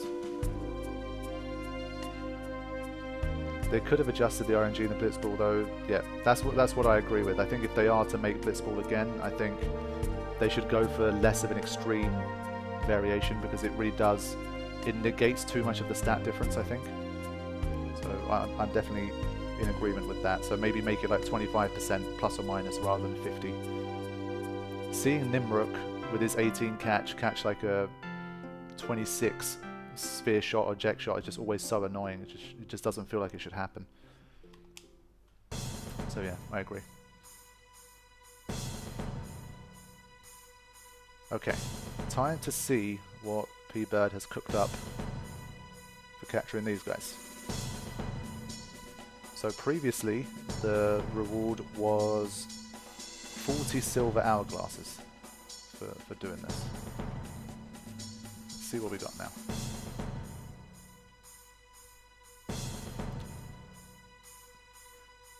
So yes, Pbirdman mentions the same thing that I was talking about before. I probably learned it from Pbirdman about there being two different sets of encounters in the cave. One of them is where you'll find the tombery, so the green room, and like the back part of the cave. And then for the other part, so like at the front, like in the first area, you won't be able to encounter tomberies and that kind of thing.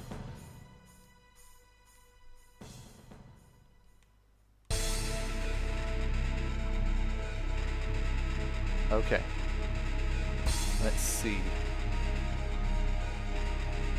The veteran team, Happy Slappers, has entered the arena. Pbirdman, whose names are just legendary. Mana Spring times 88. Okay, that's definitely different. Want to take a swing? We're not taking a swing, so anyone who hasn't joined into one of these streams so far hasn't seen one. I'm reserving all of the actual battles, so you can see all of these battles in like the actual walkthrough episodes. The streams are focused purely on the monster capturing, so I've got to leave an element of surprise for you guys. Let's see if I've unlocked anything else as a result.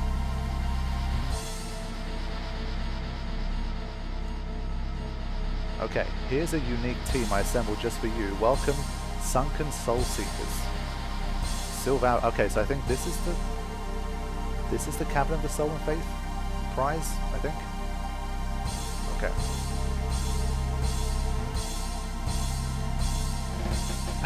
He's a top level. Hey, it's not all just about stats and all that kind of stuff. Pbirdman's put a lot of time into like these little bits of dialogue and names and all these kind of things. So got to give him extra hats off for that. Veteran team Regeneration X are waiting energizing. Obtain Musk times 49. Okay. So we unlocked 3 new battles with our capturing in the Sunken Cave. Any more? No. Okay, good. Let's check. Sunken Soul Seekers are here. We got Happy Slappers here, so this is the old species conquest. And wait, what was the one that we unlocked? Sunken Soul Seekers. Okay, didn't we unlock 3? Let's double check. Ah, there you go, Regeneration X. Cool. Okay, so that's what we got.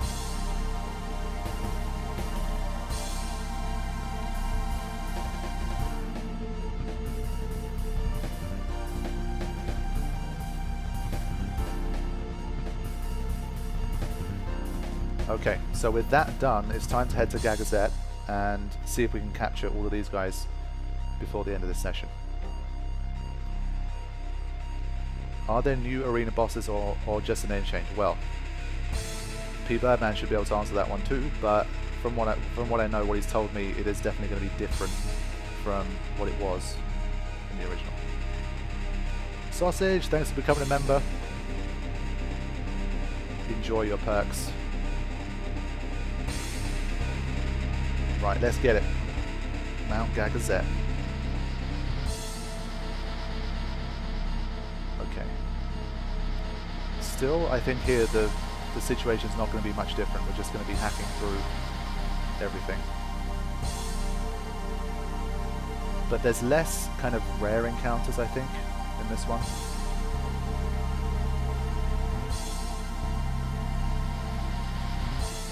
Regeneration X reminds me of wrestling name. Okay, so we don't need the imps here, but we do need the grenades. Now, can we take them out in 3 turns? This is one of those annoying enemies. 3,600. Yes, we should be able to. That's good. 2 hits? Yes, perfect. Alright, good. So, because we can still defeat them pretty quickly, they shouldn't have time to do any real damage to us. And we should definitely start getting more sphere levels here too. Okay, gotta remember to keep note. I only need the Bandersnatch from this one. Boom.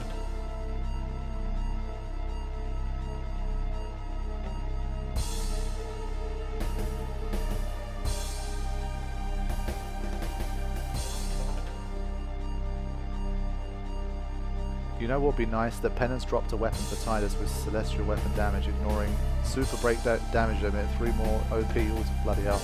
It's one of those things where after you've defeated Penance anyway, there's not really anything else left to defeat, but I guess, why not? But that's also another reason why you could put it in, because you've already kind of defeated everything, so what difference does it make?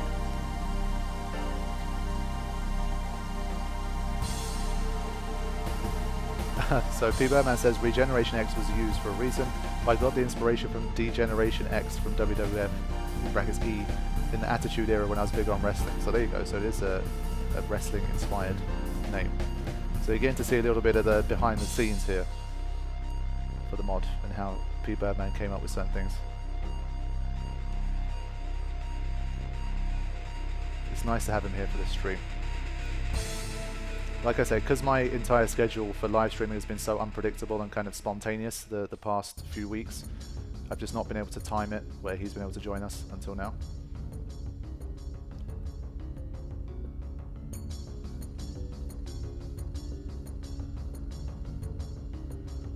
See you later, Aldrion. Thanks for joining us.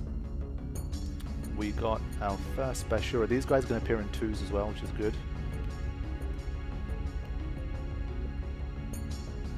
Don't want to deal with confusion, so let's get rid of these guys quick. Nice.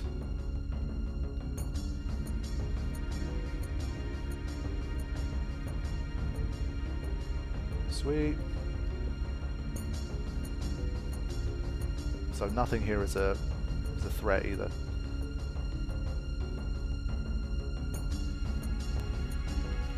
Double grats. So for this one we've got to make sure we go into the cave bit as well, so we can capture the water-based fiends. I think if you capture those guys, that's when you unlock Shinryu, if I remember correctly.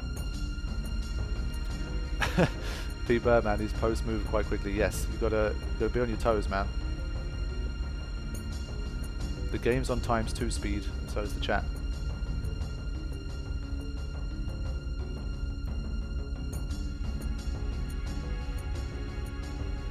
Cars, they're asking about Pbirdman having a Patreon, not me. So I do have a Patreon, but Pbirdman doesn't have anything like that I know of. But if he does, he's of course welcome to share.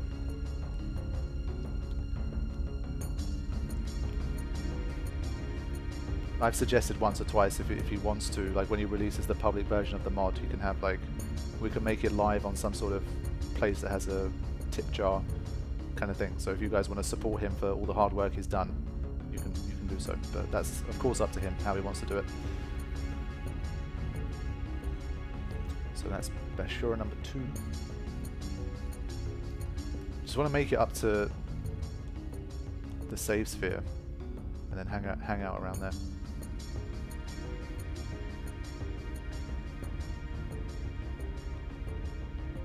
Who was it that I saw someone else flee? Was it Oren? Okay, I guess I didn't. I always get so annoyed when he misses stuff like Nidhogg's. It just shouldn't happen. Like, I get it, Oren's accuracy is terrible, but it's a Nidhogg, man. It's one of those things because it literally never happens in the vanilla version. Like, seeing stuff that never happened in any run you've ever done start happening in the Pbirdman mod is always a bit like, what?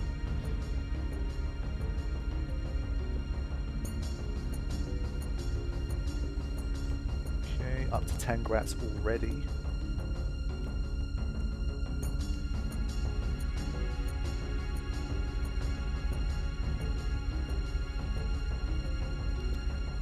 Misa, welcome to the stream. It's going pretty well. I mean, we got through one of the most difficult areas for capturing, which was the sunken cave. But now we have another fairly difficult one to do. So hopefully I'll get it done soon. Chris, welcome to the stream. Good to see you, man. Toby, thanks for becoming a member, dude. Appreciate it.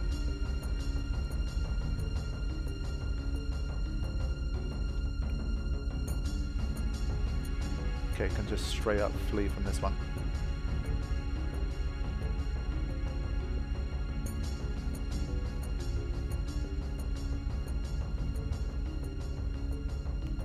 Should be 3 Bandersnatchers now.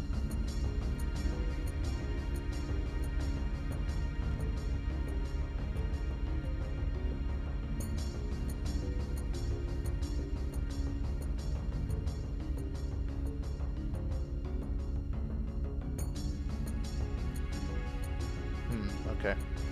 So that's one thing I was curious about, like substituting different enemy models for certain battles, but Pbirdman's saying that it's not something that worked. Like they get stuck static and like with no animations and that kind of thing. That's a shame.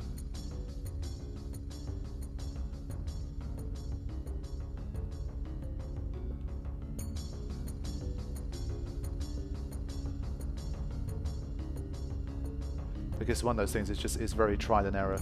There's just thousands of, maybe millions of combinations of things you can do.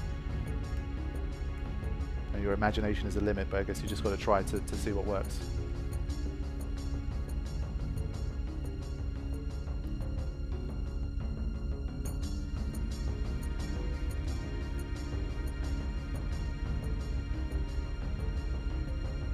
There we go.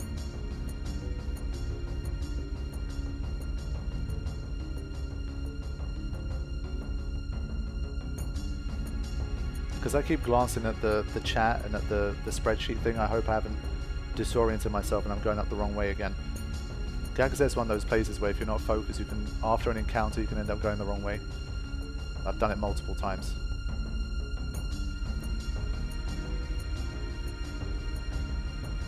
It's the final kind of 2 bits where you have to kind of go up and down a little bit.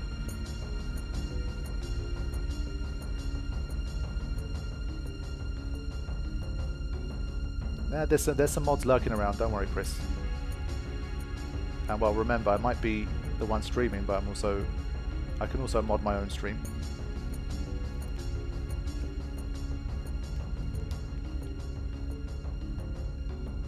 I could still lay the banhammer down. Sarah, thanks for the donation. Appreciate it. Do you think you'll ever go back to 15 for the post game? Probably not. I'm not that motivated to at the moment. Never really have been, so it's unlikely. Maybe in like some distant future where I want to play some sort of Final Fantasy. I've already done all of the main ones, and I don't know, just want to jump back in for some reason.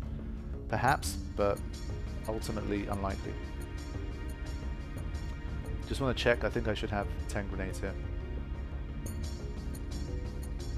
Okay, that's grenade number 10 then, surely.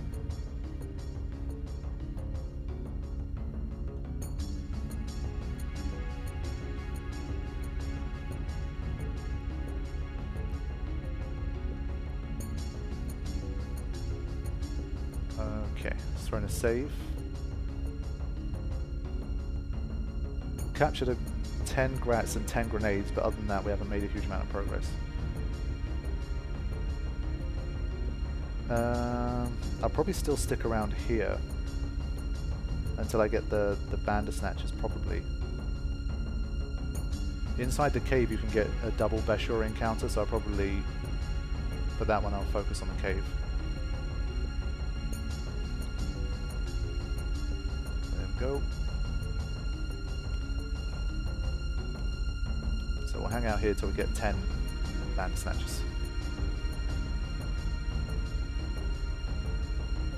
You have such a handsome voice. I wish I was as handsome as my voice. Thank you for the compliment.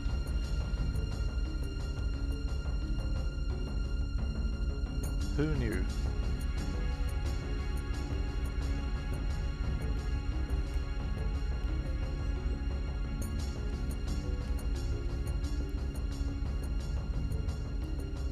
Some of the old GameFAQs stories are great. Was it Yuna's secret child who got holy before? I definitely remember that username.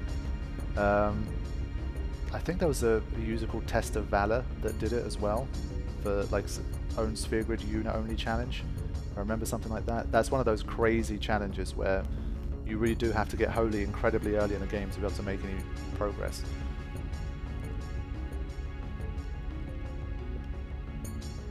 But yeah, Yuna's secret child, that's a blast from the past. Great username though.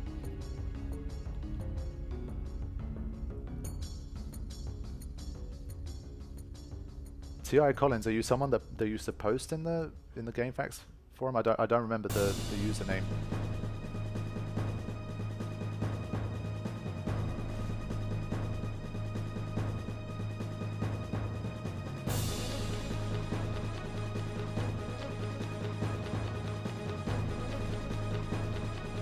Okay. Almost got more Bashuras than Bandersnatchers at the moment. Shit, I should have escaped. No problem.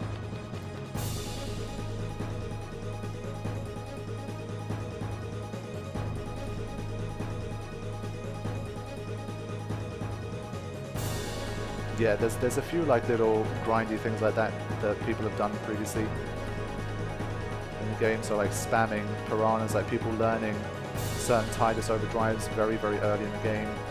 I don't know, like grinding for levels against the Sin Scales that you fight against Sin's Fin. So some challenges do have some pretty crazy things like that. Would you try Final Fantasy X using only items? No, not particularly. I've heard of a video of it. I haven't watched it, but I've seen like a popular video of someone like, can you defeat Final Fantasy X using only items? And you probably can, but it's not something I've personally been interested in. It's another one of those things. There's probably like there's just tens of different ways you could approach the game. It is, I think, it being turn-based and that sort of stuff, it does offer a lot of flexibility for challenges.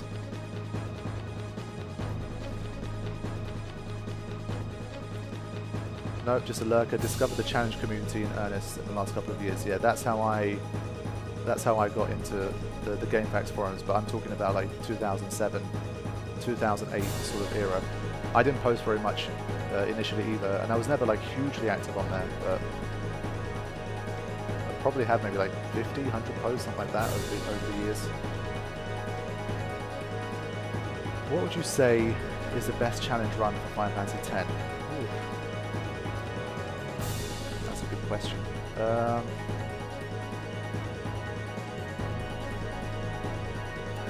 I think I'd probably say the Riku only no Sphere Grid challenge that I did was probably my favorite, because that was one of those ones where it just felt completely like ridiculous. It just didn't feel like, you know, back in the day when I was looking into what challenges to do, I was like, no way, surely not. Like Riku only, no Sphere Grid, no overdrives. That just can't be. You can't make your way through the game like that. Surely not. And the fact that you could still get to, you can basically get to Brass's Fine Leon and against Brass's Fine Leon you have to drop the no overdrive restriction, and then you can do it. So like in terms of just how badass you feel, like no Sphere Grid is already badass enough because your characters are just sitting there with their base stats with like their 500 HP and 380 and 360, and you're still beating enemies and still completing the game, so that feels amazing. But then when you have that, plus you only have one, literally just one of those characters in your party, like that's the real shit. So I definitely would recommend giving it a go if you're into the challenge scene. It's one you should try. I'll donate £1,000 if you do No Sphere and defeat Shinryu. If I did that, I'd probably donate 10,000 to some other charity or something, because that'd be like the craziest luck ever. It's like winning the lottery back-to-back level of luck to defeat Shinryu in No Sphere Grid. And that's why I'll never believe anyone that claims to have done it. Now that you're a member, what perks do you get? Well, first of all, you get the Waka, sort of glare appearing next to your username as like a badge, and you get access to custom emojis and that kind of stuff in the chat as well. And your name appears in green, so people know that you're a member of the channel.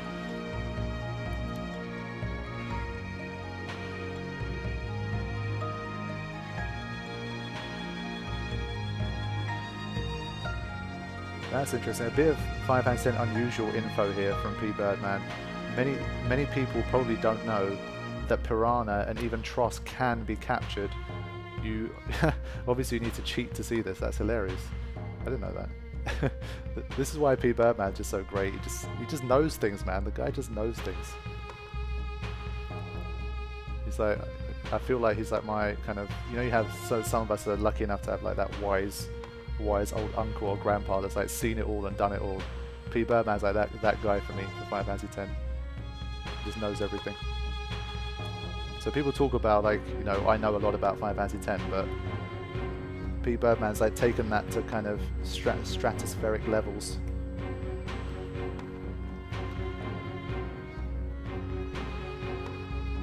Oh, Tara, welcome to the stream. Good to see you. Glad you managed to catch one. So yeah, Chris, what were you saying about no mods around?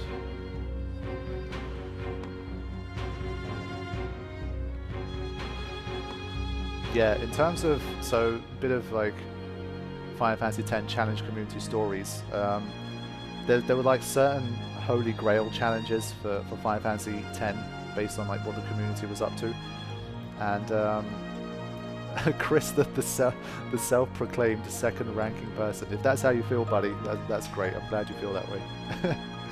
But yeah, there was a few like Holy Grail challenges, and No Sphere Grid Dark Anima was definitely one of them. And you know, that was one of those like, will there ever be someone that can do it? And of course, that was one of the things that inspired me to try and do it in the first place. But outside of that, there was definitely some other challenges that people were really into, and you know, were wondering, is it possible, can it be done, and that kind of thing. And probably the most famous, I would say, after, like, along with No Sphere Grid Dark Anima, is probably No Sphere Grid, No Summon, No Customize, No Overdrive, Braska's Fine Leon. So that was a challenge where a lot of people had made it to Braska's Fine Leon, but with those restrictions, it was like almost impossibly difficult to defeat Braska's Fine Leon and complete the game. And for years and years and years, no one had ever done it. Like some of the greatest challenge community players to ever try the challenges, they just couldn't do it. And I guess a big part of it is to do with luck as well. Like you need a certain order of moves and that kind of thing to make it work, and no one managed to do it. But from what I know, I think it was maybe like 2-3 years ago or 4 years ago, something like that, there was a user that finally managed to do it, and they recorded some video evidence and uploaded it to YouTube, and they became the first person to ever defeat this particular challenge. So it's like another one of those Holy Grail, Hall of Fame, Final Fantasy X challenge victories in the community.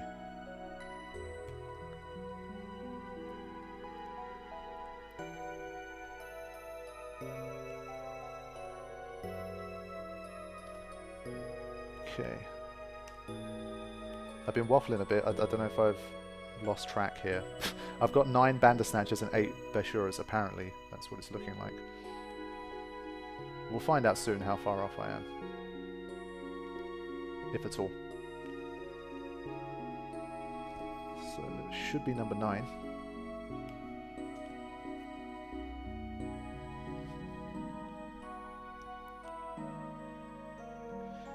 Hi Laura Mitchell, welcome to the stream. You have missed, I guess, a fair bit. It's been, how long now? Like an hour and 45 minutes or so, but I guess it's monster capturing, so it's not the end of the world.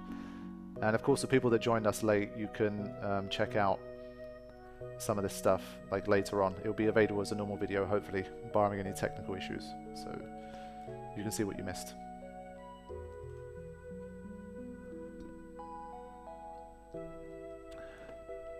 Chris says, do you realize you're immortalized in the Final Fantasy wiki page on Dark Animus wiki page? I guess you know. I forget the exact thing about that. Like, I think, did someone tell me like that I was there, or like someone told me that we should add it and someone submitted it for me? I don't exactly remember the story behind it, but yes, I'm aware of it. I don't remember if someone like I knew added it for me, or if someone else like randomly did it and I was informed of it. I don't remember which way around it was, but yeah, I mean that's super cool, of course. So I should already have all of the Ashuras. Yes, okay, good. So I have been keeping track, good. So one more Bandersnatch and I'll head into the cave area. Hello Paula, welcome to the stream. I think I'll capture the Bandersnatch and probably actually go to the Calm Lands to sell some equipment first and then continue.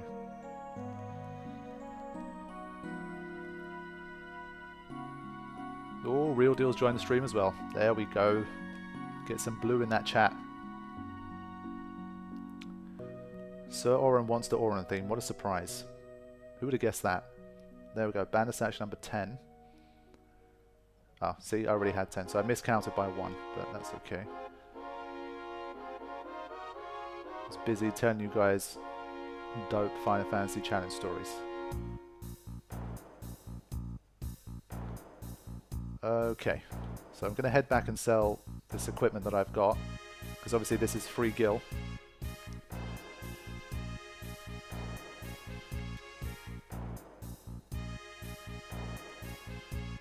Adam, glad you're enjoying it.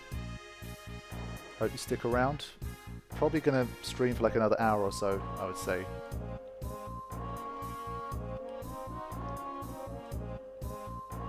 Zach, welcome to the stream as well.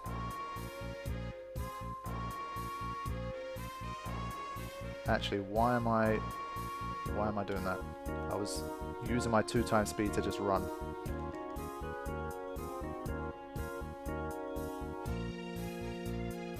How long did the fight with Dark Anima last with no Sphere Grid? I think close to 2 hours, that I can recall. Like, the video is an hour and a half, but I edited out like every single time Anima used Oblivion, because it probably used Oblivion like, I don't know, 20 times or something, and each animation takes like a minute or something. So it's probably 15-20 minutes shorter than it really took. Okay. I doubt I've captured enough of anything to... Oh, okay, wow. Cringy news. Veteran team Dog Whisperer has entered the arena. Yikes. Chocobo Wing 52. Oh, wow. Okay, cool. That's what I like to see. Not now.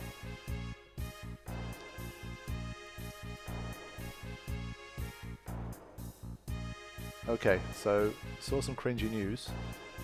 The Dog Whisperer. So this was normally Fenrir.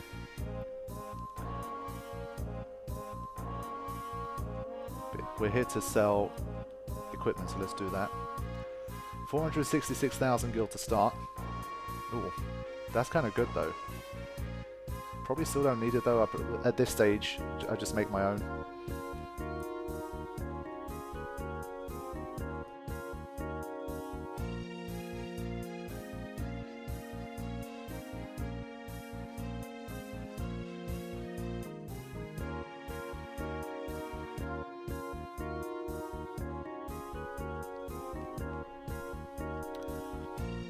Paul, welcome to the stream. Good to see you here.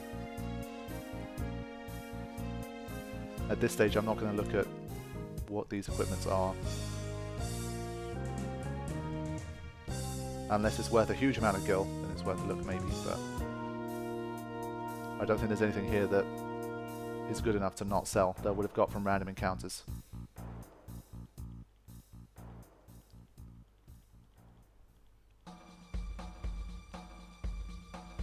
The only thing is I've got to make sure I don't go too far, so I don't get rid of any stuff that's useful to me, like that. So I'll go down from here, leave a bit of a gap just in case.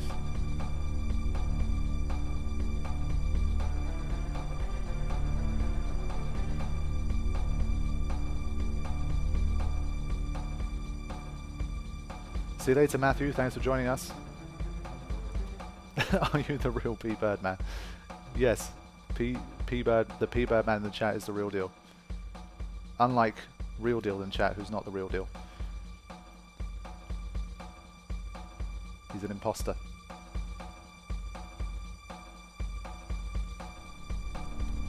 Okay, so that's that. It's another. It's not a huge amount of gil, about 80,000.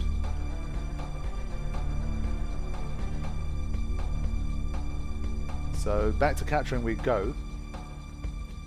We've only captured 4 of the enemies that we need to, so we're going to get involved with the Splasher, the Male Spike, and the Achilles, or however you pronounce it, Achilles. So I'll head to the cave area.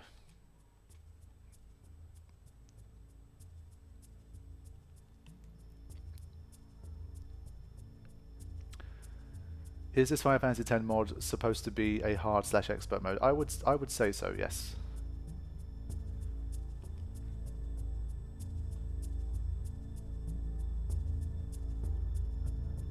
Okay.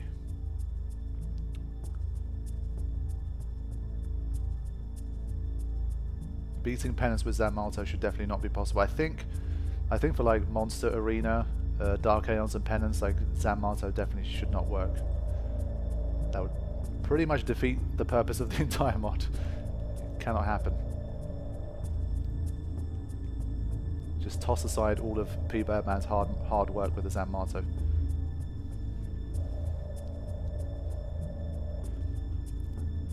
Zanmalto should just be removed. I guess rather than remove it, maybe you could just have it have a different effect. We haven't got Yojimbo yet in this playthrough, so maybe he has changed it. Maybe it does, like, I don't know, some sort of fixed damage or something like that, I don't know. So now, I don't think we need... I'm going to keep this weapon on Riku just in case. I won't use her for capturing.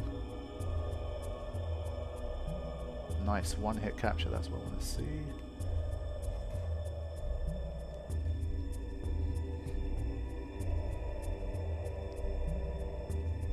Ah shit, I shouldn't have done that.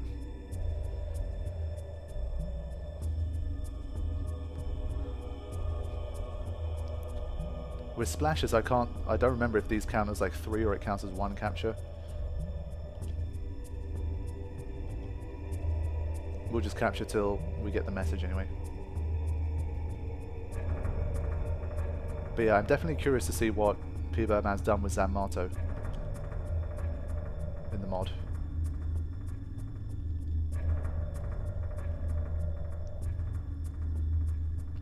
This is making me want a monster capture, and there is no reason for that.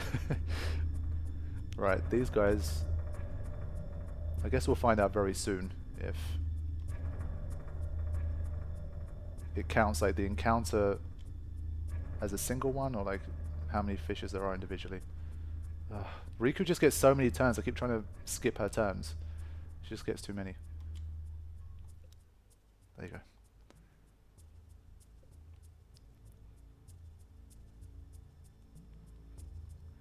Yeah, the PC version definitely made it way easier to capture everything. Obviously with the ×4 speed. You're seeing here, even with ×2 speed, it's definitely a slog.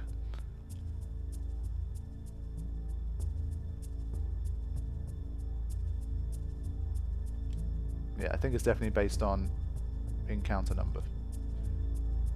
So that counts as one splasher captured.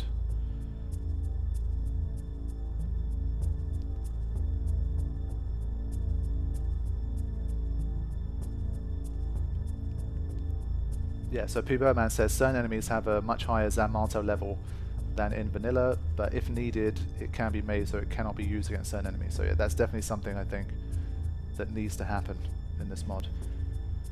I'm not keeping score of how many splashes I've got, they appear too frequently. Male spike. Okay. I guess just in case, I don't know. Might as well use the turn for something. Don't really need the MP. Chester, welcome to the stream. Good to see you here.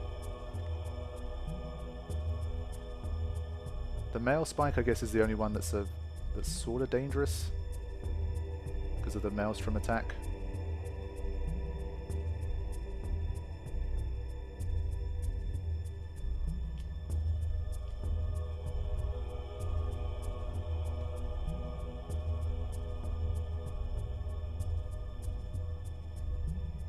But even this section is going to take a little while.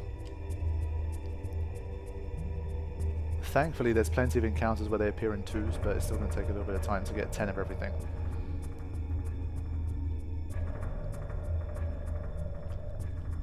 Only problem here is we don't have a way to heal without using items, so we're not using high potions so much else, just screw it. For now, I'll just use a few of these. At this stage of the game, they're going to become less and less important anyway. Emmy Maria, welcome to the stream. Hopefully we'll hit 10 with this now. There you go. Okay, good. Self-destruct. I forgot what the context was for that happening. I think it only happens sometimes, but I think I already captured it. I think it self-destructed after it was captured. Pbirdman, I don't know if you saw that, but that was interesting. As Oren's theme begins.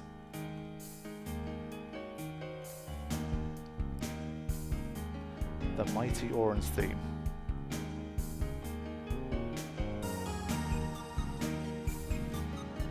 Pippo, welcome to the stream. Glad you could be here. I'm having a good time. It's been a pretty productive session.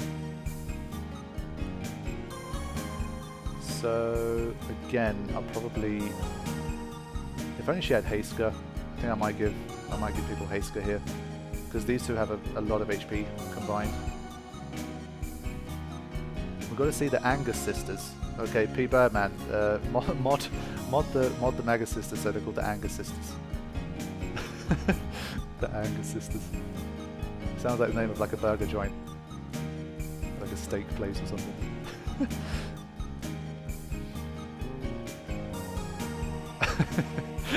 Angus sisters being cows. Okay, that was a good critical. Then again, he can't even one-hit KO those guys.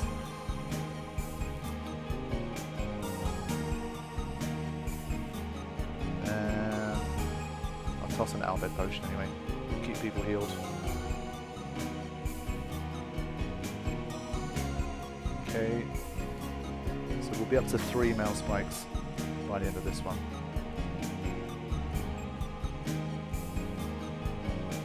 One of the moves just being moved. That definitely sounds like something Pbirdman could whip up. A move just called move.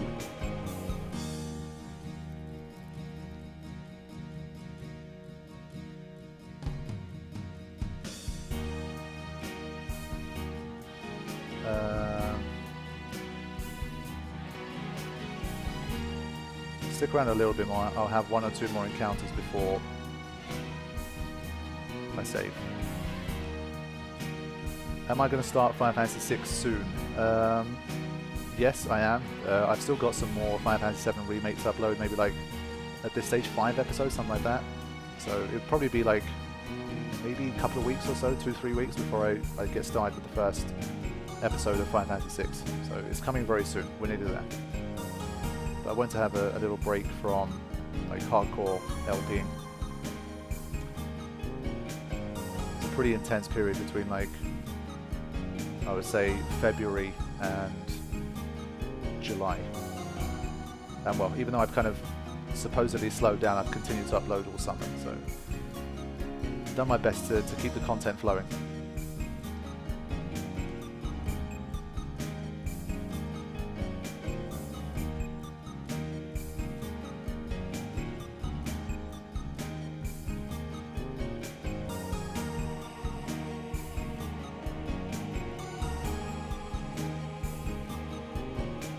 Yeah, definitely excited for Final Fantasy VI. Is one of those ones that originally, like back when I was playing, like I was more getting into Final Fantasy 13, playing like the newer titles, that sort of thing.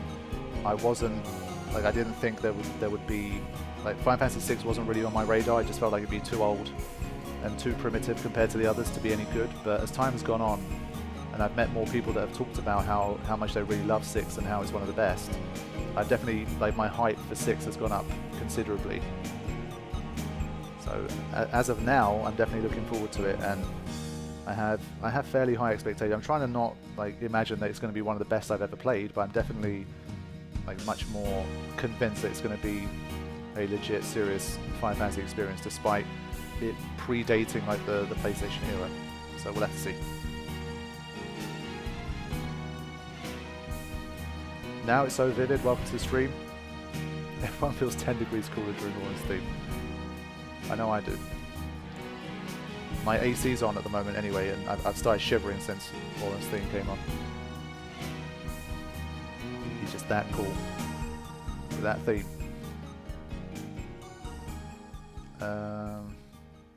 Toss another one of these.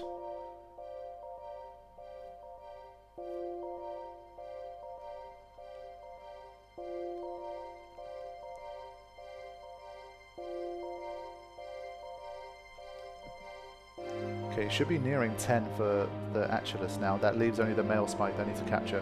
And then I can probably run away from all of the encounters except the double one that appears. So we're doing pretty well. I think these should be number 10. Pretty sure.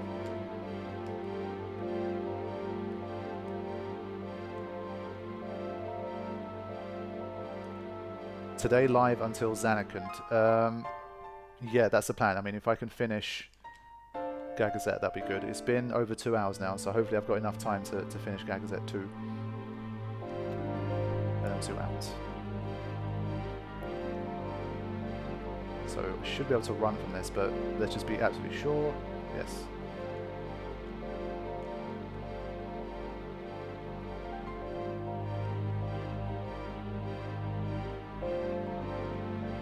Yeah, so Final Fantasy VI is fantastic, a relatively recent playthrough for me, but now I understand why it's so revered. So that's the kind of, that's the review I'm hoping to have of the game once I've played it.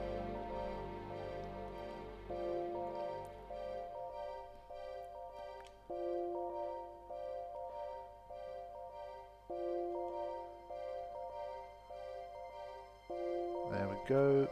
I think that's number 4. So we need 3 more double male spike encounters.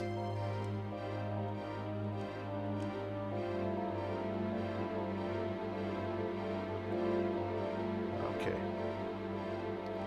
After Zanarkand monster capturing, what's next? I think once I'm done with all the monster capturing, then it will probably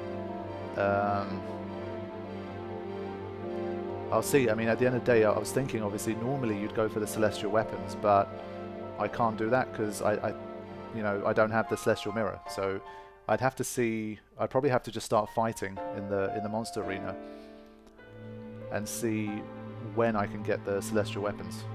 So that's probably what I'll do.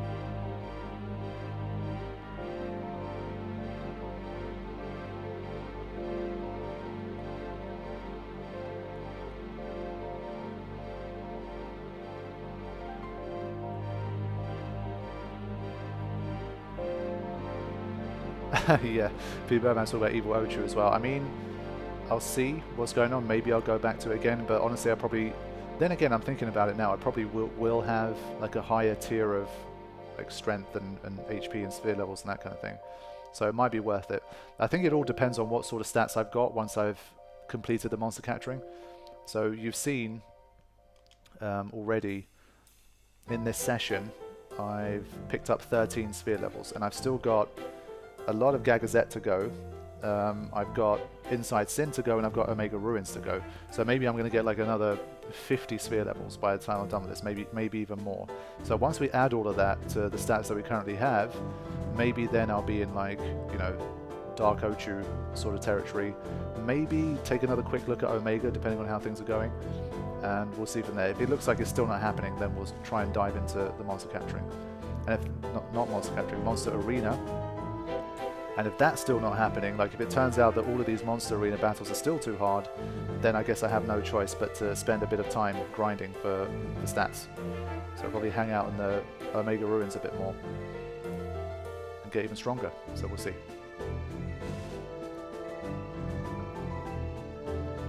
So when it comes to streaming, depending on how things go, this might be the final session of live streaming that I'll do, and then I'll start to knuckle down and really get to work on the series, because there's a lot of stuff to record, and if I have to wait for when I get a chance to live stream to record that stuff, it's gonna really slow me down, and I want to make progress. So it's going to be back to kind of off stream grinding out the series. Okay, I think that's 8 male spikes now.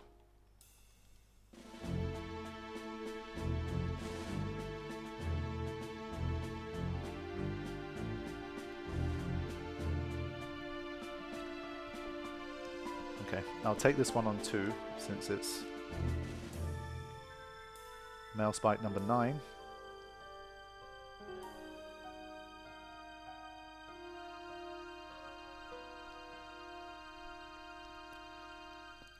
I would like to live stream more if I can, but it's just one of those things where I'm just not very consistent with it. And I don't like... I've said it multiple times, but if people are wondering why I don't live stream more, it's just because a lot of the stuff I do on the channel is like, they're my first playthroughs of games, and for me, when I'm playing through a game for the first time, I always like to play through it the same way that I always have my whole life, in terms of it just being kind of, you know, single player, just me focused on the game, being fully immersed, you know, not having a live chat to keep up with and having to read and all that kind of thing. So I like to have my first experience of the game be kind of independent, and that's not something I can really do with new LPs. So that's why I don't tend to stream in that sense. That's why I like streaming Final Fantasy X, because I don't need to focus on the game. It's turn-based, so I can, you know, take a break to look at the chat whenever I want. It just works so well for live stream content that that's the only game I've ever live streamed. So that's why I tend to do that. But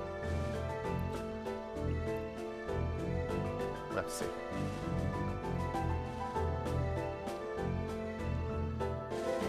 See, you have people like Zoran saying use a weapon first, right? Like the first time I'm playing through a game, if I have people like potentially spoiling stuff or like backseating while I'm trying to experience the game for the first time, I know for a fact that that'll just really annoy me, and I'll just stop looking at the chat.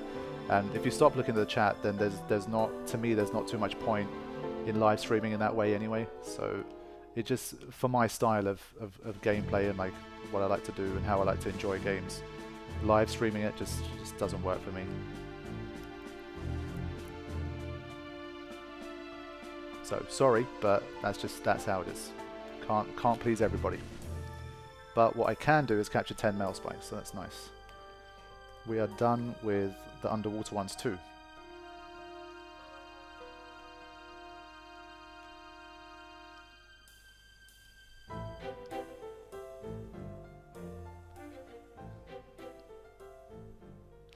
Do you have Final Fantasy 11 or 14 plans in the future? No, not in any near future, but I guess I would say for 14, it's just one of those games where so many people play it that I know now, and a lot of people have a lot of good things to say about it, is that it's always on my radar, but it's such a time drain that it's not something I've considered getting into. But maybe it's one of those things where, like, if I've completed, let's say I've gone back in time and I've completed like all of the Final Fantasies that have come out now, and I'm looking for Final Fantasy content to try, and Final Fantasy 14 is still going and it still has a community, then it might be something that I consider, but not in any like near future. James Allison, thanks for becoming a member.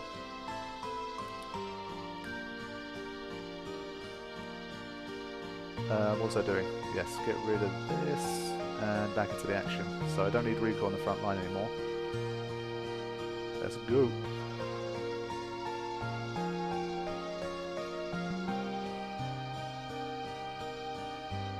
Yeah, and I think one thing about Final Fantasy XIV that people have said to me as well is that it takes a long time. Apparently, like the first like base game or something, or like it gets really good once you get to the next expansion or something like that. And apparently that takes a while to grind to, like when it really kicks in. So that's another reason why I haven't been super motivated to play. Okay, so here we go. Here's one of the potentially more annoying enemies to face. I have to get that armor break here. So with this guy, probably best to just haste up. So we'll have to treat this as more of a legit encounter. Once the armor break happens, it should be light work, but there we go. Even with the white wind. There we go. So there's the first one. Because we're near a save sphere, we can just spam like MP heavy moves to get it done.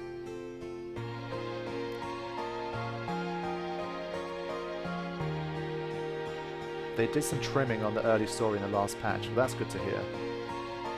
And the behemoth is good to see. These are the slightly rarer encounters. Again, I think I'll just take this one on without doing anything really. I don't think it's strong enough to potentially wipe me out.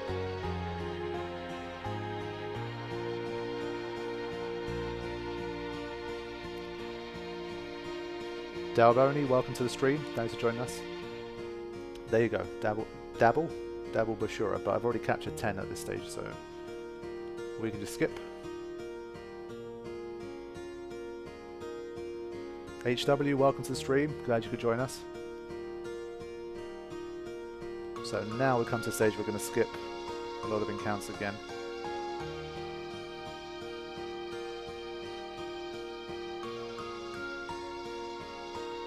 Oh, nice. Mandragora, that's another one that we need.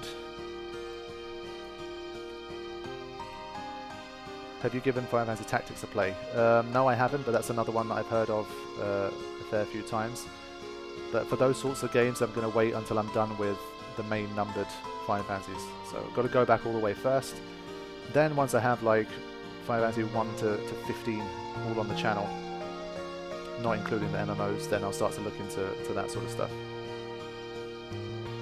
Do you really have 5.5 million? No, it's 555,000. But welcome to the stream. Chase for Trace. Faye, welcome to the stream. Good to see you. Yes, indeed. I'm trying my best to save regularly as well. Every like 10-15 minutes or so. But you can see this bit's going to take long. I need 10 Mandragoras, I need 10 Dark Plans, I need 10 Behemoths. Which is going to take a while. And because they've got a fair bit of HP, every time I have to face an attack or two against them. But this is like the first bit where it starts to take a little bit longer and get a little bit more difficult. But yeah, Tactics is another one of those games where a lot of people have a lot of love for it. Like in the chat right now, there's a few people that have mentioned it already. So it's definitely like on my mind as a spin-off to try.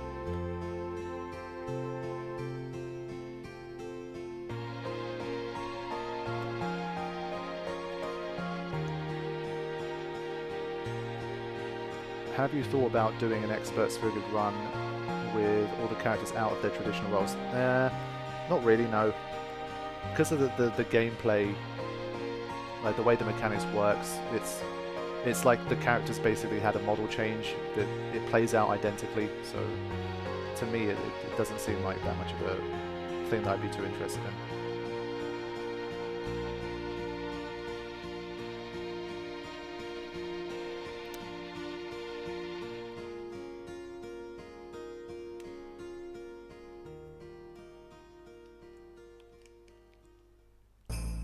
Would you ever play a game like Mortal Kombat? no, that's fighting games, like those sort of combat games, definitely not my kind of style. One question I have for the chat, there's got to be some people that have played Witcher 3. Is Witcher 3 one of these games where you can transfer your save from PS4 to PC and vice versa? Like, are there tools to be able to do that? That'd be really cool, because it's something I wanted to, like, there's some really good sales on for the PS4 version, but I'd like to have the PC version too.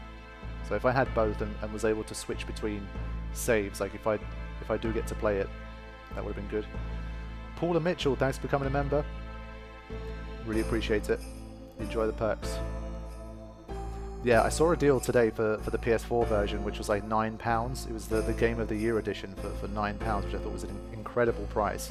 And I was really tempted to get it, but then I was thinking I'm mostly going to want to play it on my PC. So, you know, that's why I thought probably not.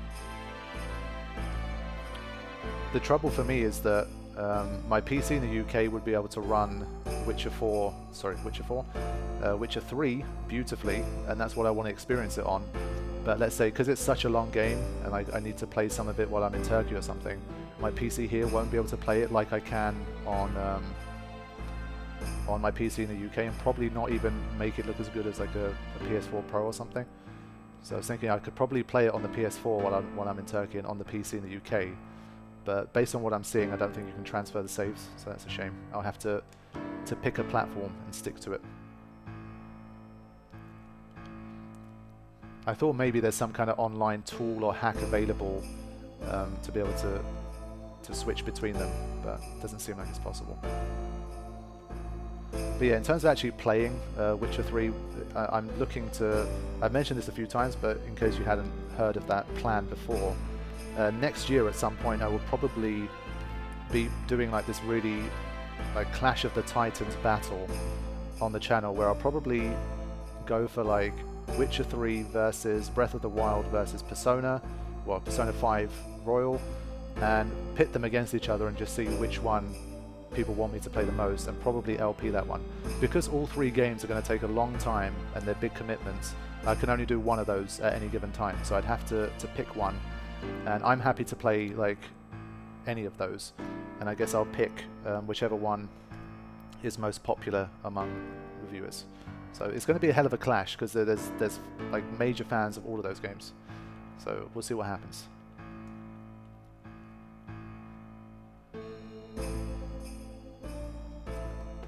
I feel like because of the Final Fantasy fans are probably more likely to play Persona than maybe Witcher fans. I don't know. I feel like Persona probably has the edge, but I don't know. It's one of those things. I'll try it because a lot of people want me to play like Breath of the Wild and Witcher 3 as well, and I obviously want to play both those games too. So I think it's worth seeing. But I have a suspicion that Persona will probably win, but it'll be an interesting battle.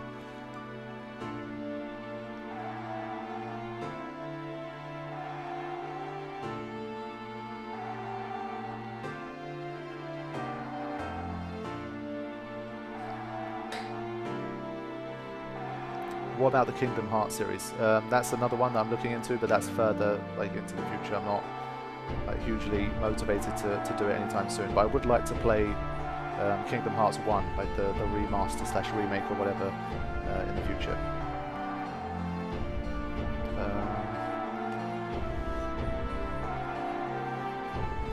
People think I'm rich with 2 homes. Well, let me clarify that, so just so you can get a better idea. Basically, in the UK, I still live in my parents' home, so that is what it is. It's extremely expensive to try and buy your own home where I live in London. It's out of reach of people my age anyway. And in Turkey, I rent a place. So I have a place in like the outer part of Istanbul that I rent, and the living costs here are way cheaper, like relative to places like London and the US and those kind of places. So my rent monthly is about $130, $150 a month. So my like living expenses in terms of rent is about $150 in Istanbul and basically $0 in London. So yes, 2 homes sounds fancy like on paper, but it's not like that. Unfortunately, I wish I had enough money to have 2 homes like that were completely mine, but that's not how it works. But yeah, if anyone wants to live in a pretty decent flat for like $200, then come live in Istanbul. If you have a way to earn like dollars like I do on YouTube, you'll have a pretty decent life in Istanbul, at least financially. It's one of those things where, like, I don't know if you guys follow my Instagram, but I have what I have to call the summer house, which is like obviously, as its name would suggest, it's like a little place that we brought in like the outer parts of Istanbul, that's like by a beach and that kind of stuff, and people are like, oh wow, you know, that's so like it's such a luxury, and yes, of course it is, and we're really grateful to have it. But we brought it in 2002 after like the 1999 major earthquake that happened in Turkey, and house prices completely plummeted after that. And again, when you look at the difference in the currency, that house cost us about £4,000, so about $5,000. So we brought a summer home for $5,000. So that's why, again, on paper it's like, wow, like summer home, like that's so expensive and luxury and that kind of thing. But that's just how it is. So we're very fortunate to be able to get some like very, very affordable houses.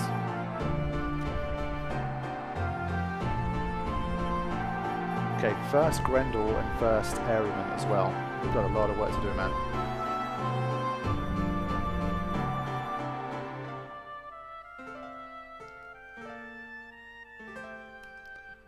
So yes, that's the story.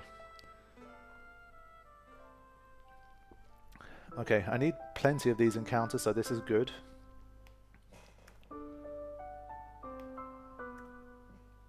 These guys count as Gagazet captures, even though you can meet them on the road to Zanarkand as well. You need to capture them here.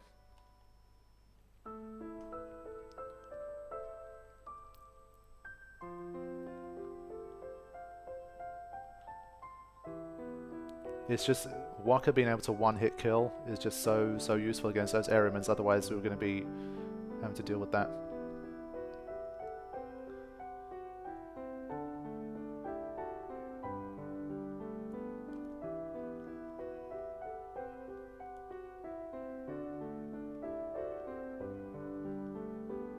The armor break is fairly difficult with this one. Very powerful flame ball, as we remember, but I'm strong enough to deal with it now, provided I've got full HP.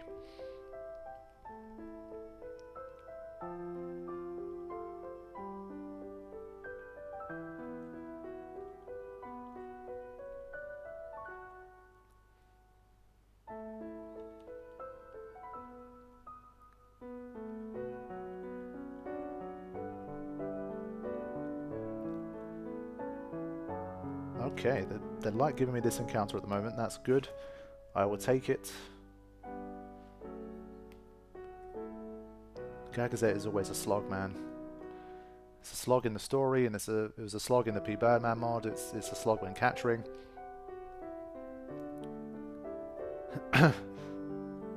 This may be our last chance to see him do a proper stream.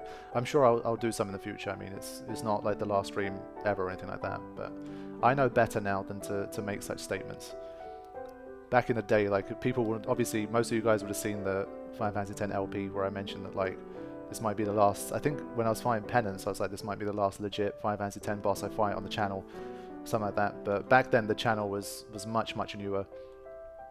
I didn't plan for it to turn into like a full-time job, all that kind of stuff, and I didn't think I'd be returning to play Final Fantasy X in like a LP sort of format again. So, you know, based on the information and based on my situation at the time, it was a fairly accurate thing to say. But that's life; it's unpredictable, and I'm glad I still get to play Final Fantasy X like 6 years after that LP, and still have people enjoying it.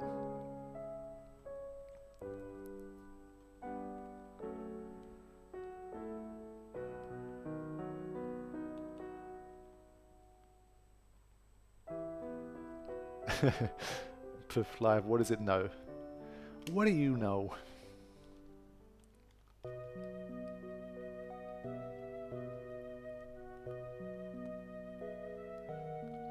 Final Fantasy X is just way too awesome to quit forever. I mean, when I say like quit, for me it was like by that stage I'd already uploaded a lot of Final Fantasy X content anyway. The LP was just the first content I actually done in like commentary form that I can recall. And so my thinking back then was like, well, I've already done some challenge runs, and and all this kind of stuff. Like, what really is there left for me to upload for Final Fantasy X? So I thought I've LP'd it once. I'm not going to LP the game again. I've already uploaded challenges and that kind of thing. So I just thought, like, realistically, what else could I do? And then obviously once I started to do different types of content on YouTube, then that situation sort of changed. And obviously we had Pbirdman make the mod as well, so that gave me another reason to play.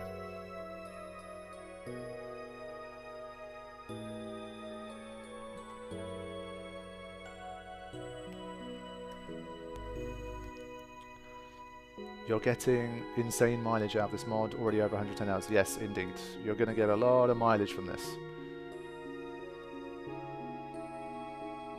I'm thinking surely you can't really complete everything in this mod in under 130, 150 hours, surely. Like, you can't do it. My 110 is a bit inflated, and some things that took me longer to do will take you guys less time to do, but like over 100 hours is absolutely guaranteed, and probably 150 to 200 is going to be a more accurate number for how long it's going to take. So you're definitely going to get mileage.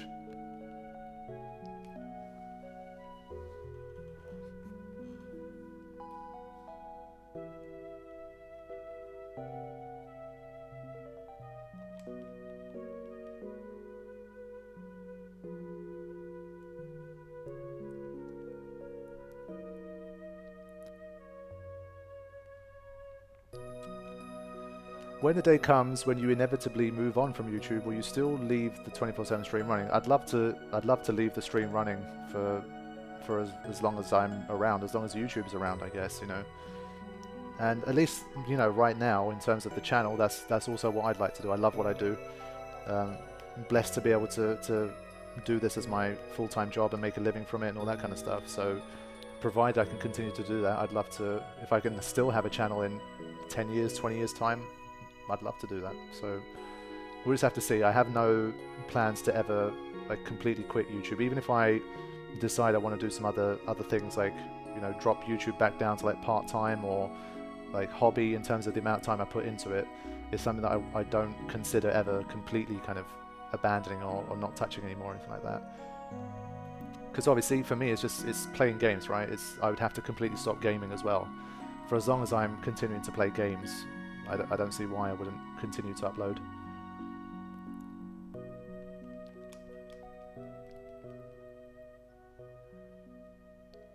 For me, I managed to grow the channel just about like in a good enough time where I managed to turn it into like a full-time job sort of thing. So if it had taken me another 2-3 years to get to that stage, it financially wouldn't have been possible, and I would have had to continue doing other work to be able to sustain myself. So the fact that I finally made it in that sense, where I could kind of, you know, sustain myself financially through YouTube, then it was like, okay, now I can continue to do this, and people like what I do, and I've got the freedom to work when I want, create the videos I want to create, that sort of thing. So, you know, that freedom is not the kind of thing you can really find in most jobs. So very fortunate to be able to do it.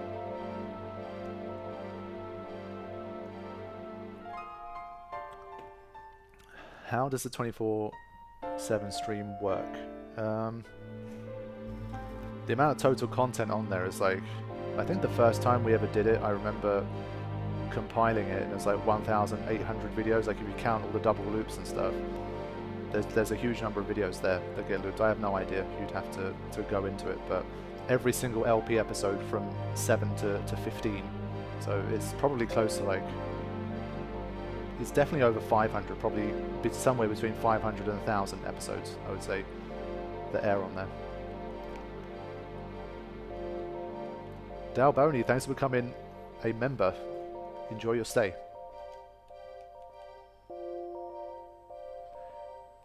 Yeah, close enough to every episode that I think every episode is still pretty accurate. It's probably like 99.5% of all LP episodes, I would say. Armor break didn't work. This is the one that's going to take the longest probably, if armor break is being annoying.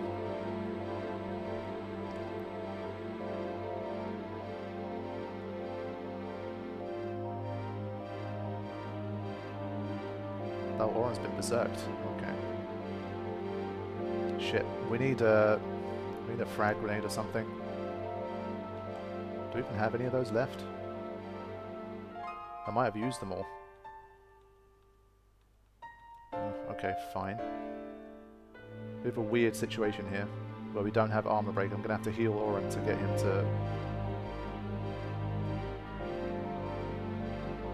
get that armor break.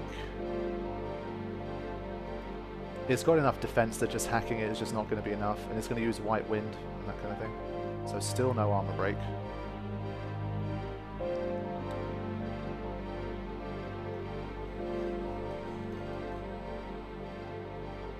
So this guy, there you go, finally armor broken. And a critical, great.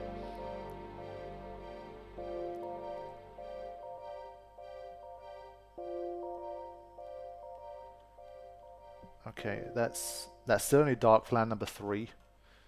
So I'm not sure I hope I can get 10 of everything in this session. I'm going to push to be able to do it, but there's still a lot of stuff to do.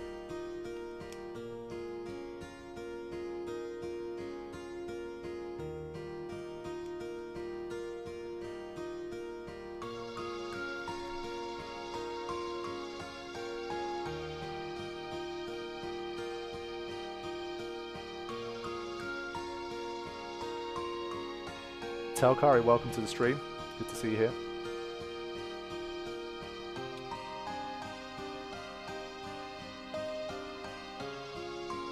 Okay, good to see this one. I think we're up to 8 now.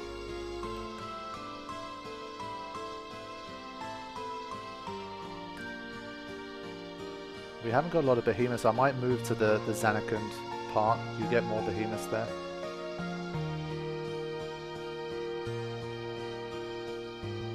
Yeah, let's have a change of scene. I'm looking now at what I need to capture. Everything is available on the Zanarkand route, so let's do that.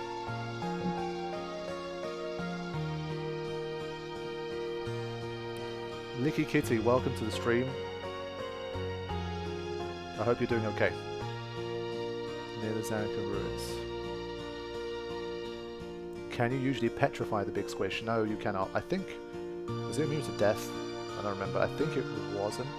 I think you could zombify it. Sure, that was one of the things you could do.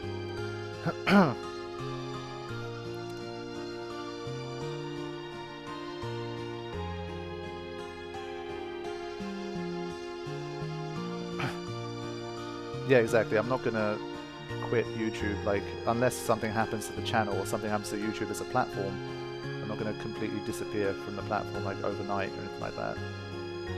And I'm sure I could, even if YouTube, something happens to YouTube as a platform, I could find a way to still stream somewhere else. You know, there's going to be plenty of streaming platforms available. It's been such a great addition to the channel, and the community's been so great around it that obviously I want to do my best to keep it around for as long as I'm around, and maybe even beyond. Come on, Oren, get that arm break, man. Nope. I swear one of these guys had it. Who was it? Maybe I was considering teaching it to someone and I didn't. Let's... How many shadow gems do I have?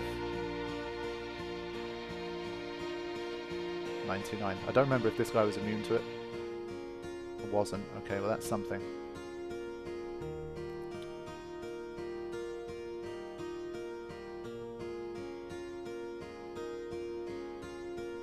When I'm fighting the Dark Flan, I can't check the chat as much because I'm literally playing.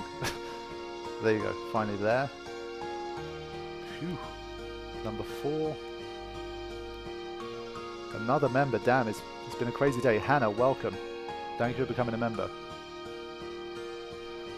What is Biora? Well noticed. That's one of the moves that was in the game that originally for some reason was kind of locked away and not used. But Pbirdman kind of salvaged it, and he's made use of it. So it's another bit of Pbirdman magic for the mod. Up to 7 of those.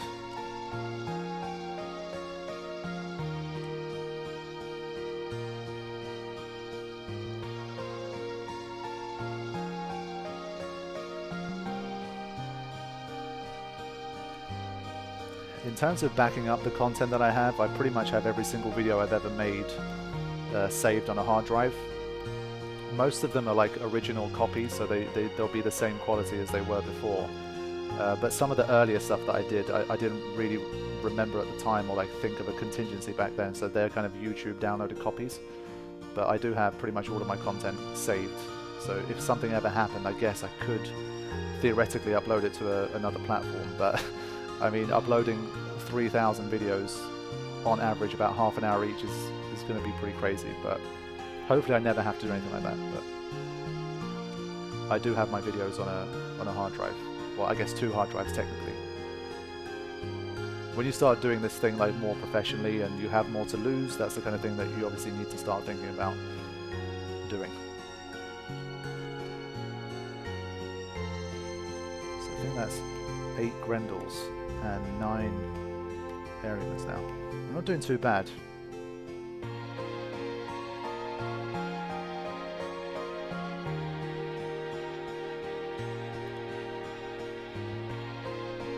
Okay, another Dark Flan.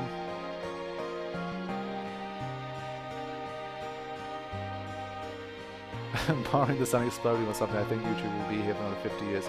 I hope so. I'm probably not going to be here for 50 years or much longer beyond that. So 50 years is enough for me. I can do 50 years. I'm good with that.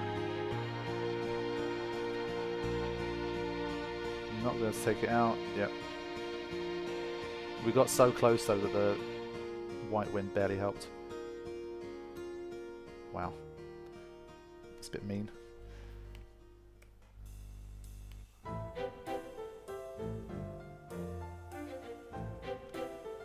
Does any Final Fantasy have Bioja?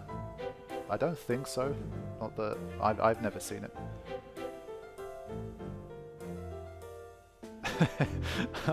I wonder if the Besaid Aurochs will try and sign Messi. Tyson position the team maybe under threat. Yeah, in 50 years I'd be like the Maester Micah of YouTube. Maybe by then they'll have technology like that or something. Like my body will be gone, but I'll somehow like live on. Is that some sort of AI or some shit? I'll be at Unsent, still doing my thing on YouTube. HW, thank you for the donation. Thank you for the kind words, really appreciate it. Like I say, I plan to be around for another 50 years or so.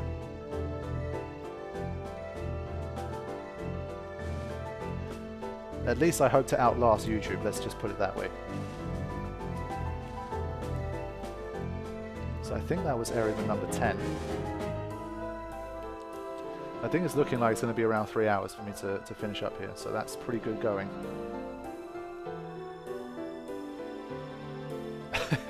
It's been 50 years, yes, exactly.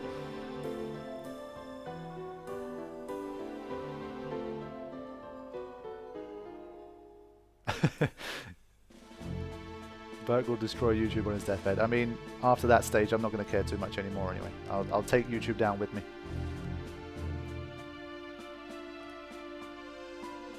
See you later, Chris. Take care. Thanks for joining us, man.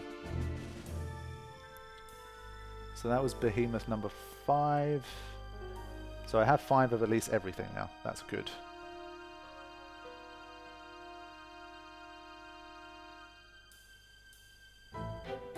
So just to confirm here, Emma Louise, welcome to the stream. Thanks for joining us. Okay, that's number 10. Good.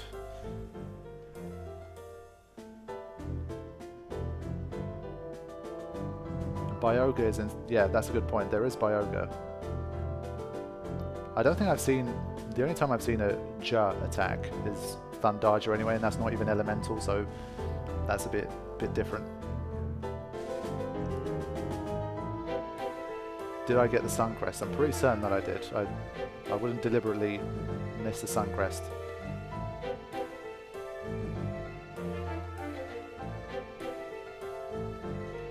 Did it work? Yes, it did. That's what I like to see. Nice quick armor break. Yes, sir. Okay. Making good progress now. See you later, Chester. Good luck with Final Fantasy 9.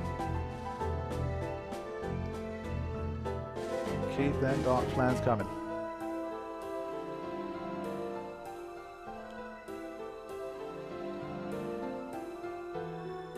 Ah, yeah, there's Erosia. There's I think so. Dark Jer in Final Fantasy 12. Yeah, okay. So there are some Jer spells as well in other games. But yeah, definitely not Bioja. I've not seen that one. Not this time.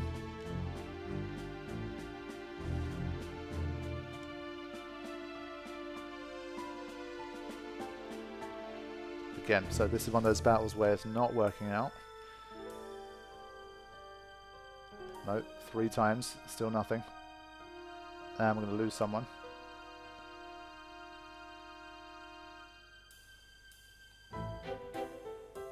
Okay, finally. And done.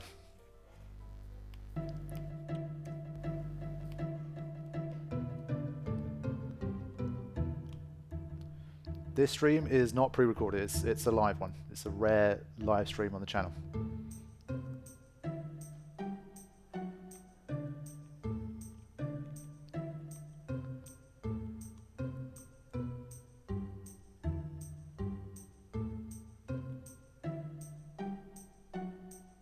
Okay, this is definitely one I should be able to flee now.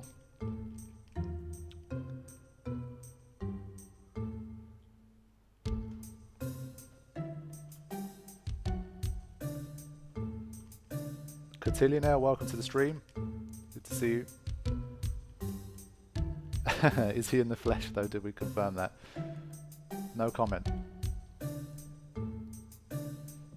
Okay, this is an encounter I needed. This should be Grendel number 9.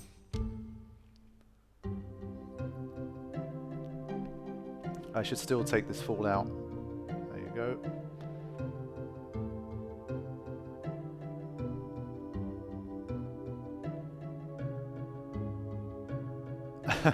What football team is the Besaid Aurochs? I think it should be like the Faroe Islands international team. That's my like initial, because they're like an island team as well.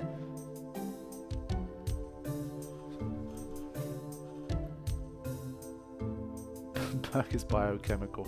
Fun fact: there's an element on the periodic table called berkelium. It's discovered, I think, at Berkeley University. That's why they named it that.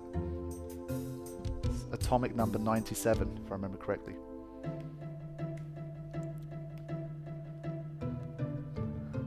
San Marino, that's another good one, but Faroe Islands is the one that just came to mind because Besaid.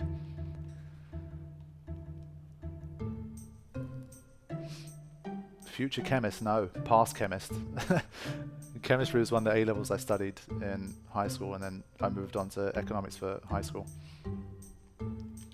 For uni. After graduating high school, I went to high school. Decided to just do it again. I wasn't satisfied. Did a Billy Madison or whatever.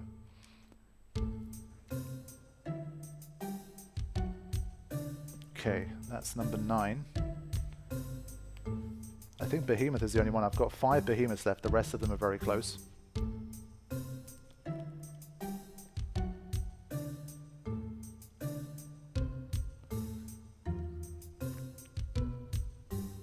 Mr. Firecasters, thanks for joining us.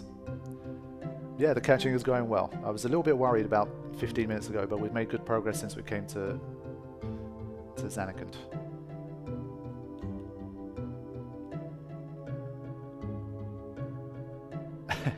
No Spherical High School challenge. Exactly. Yes, alright, good. It's number 6. I think Behemoth is going to be the final one left for me to capture. I seem to remember you should get Mandragoras appearing here, but I don't think we've had a single one.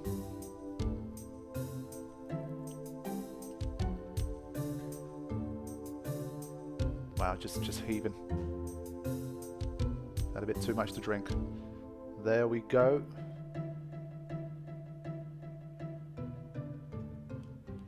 So tomorrow, no stream, right? No stream tomorrow. Like I said, we'll see. Maybe I'll do one more, just depending on how my kind of schedule is going, just to show you guys a bit of Inside Sin. But not sure. There you go. I was talking about Mandragora. Good timing.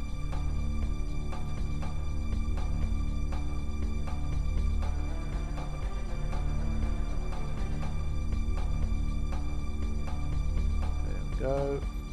Should be number 9. Very close now to a few of these. I've got 1, 2, 3 fiends that I've got 9 out of 10. And this was one of them. This should be number 10.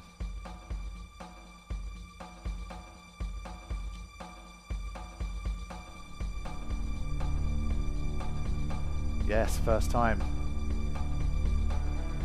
Ah, again, look how much HP it's going to recover. 84. Bior is very powerful though. I'm really glad that Pbirdman put it back in the game. It's nice to see it.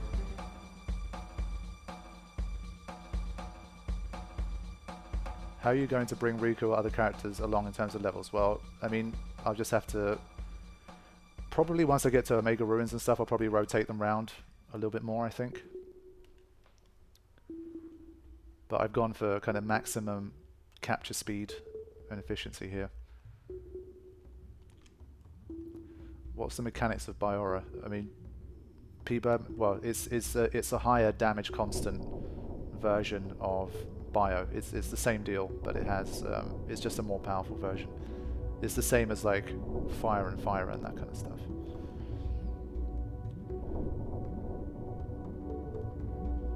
As always, just to be absolutely sure, I don't have to come back to fight another one of these. There we go. Okay. So that is the 10th one. I miscounted. There we go. Now I'm definitely sure I don't need another one. Normal bio. Sorry, yeah. I mean, it's a bio that does do damage. I've been playing 7 Remake before this one, so I've still got that in my mind. Grendel, hopefully Grendel number 10 here.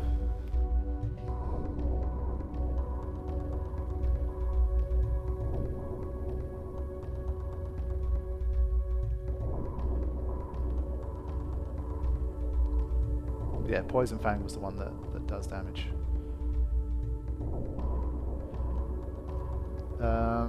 There are lines and dots around the text on the menus. That's an emulator thing. It's got nothing to do with the Pbirdman mod. I don't know if there's settings that you can use to completely kind of get rid of those, but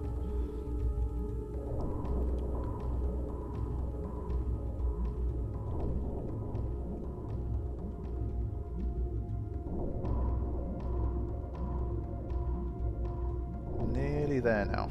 I think I need 1 more Mandragora and I need 4 more Behemoths. But once again, I'll just test to make sure I've got all of the Grendels.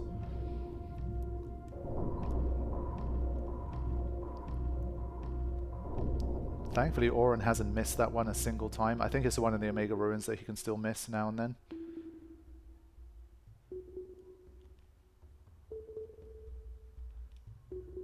Okay.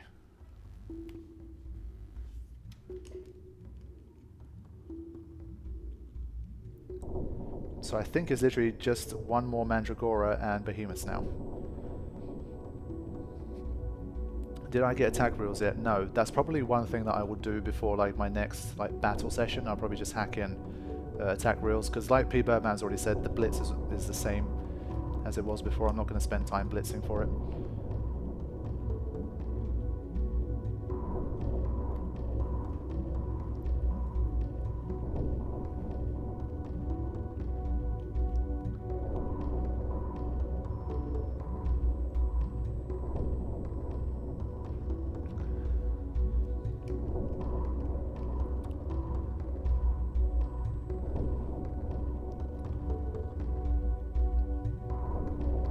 Behemoth has appeared way less than the others so far.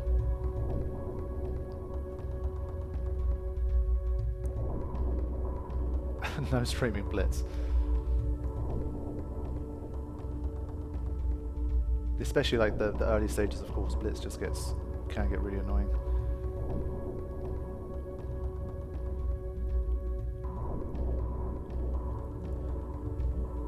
There you go. This should be Mandragora number 10.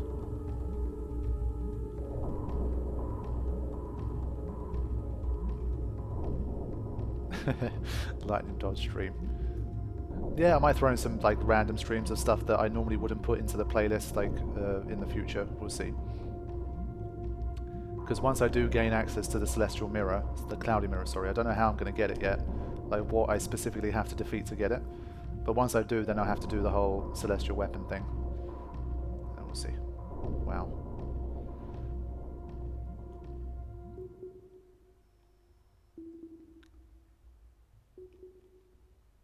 Okay, confirm that. So it's literally just the Behemoth left.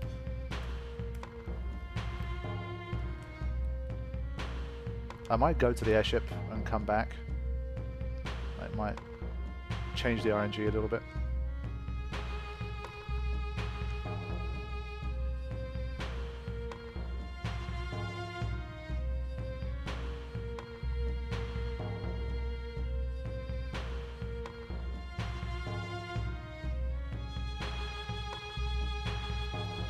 Yeah, I mean it's likely that for the Celestial Weapons I'll probably hack in the sigils and stuff as well. That's probably what I'd do. I'm going to get an encounter here. But depending on how I'm feeling and if I've got the time for it, just as like a fun thing, I might just try and stream some of it anyway. Gonna flee all of these. Hey Sheldon, thanks for joining us. Tuning in from Toronto. Was watching the old No Studio streams for the first time this week. It's nice to catch a live stream. Yeah.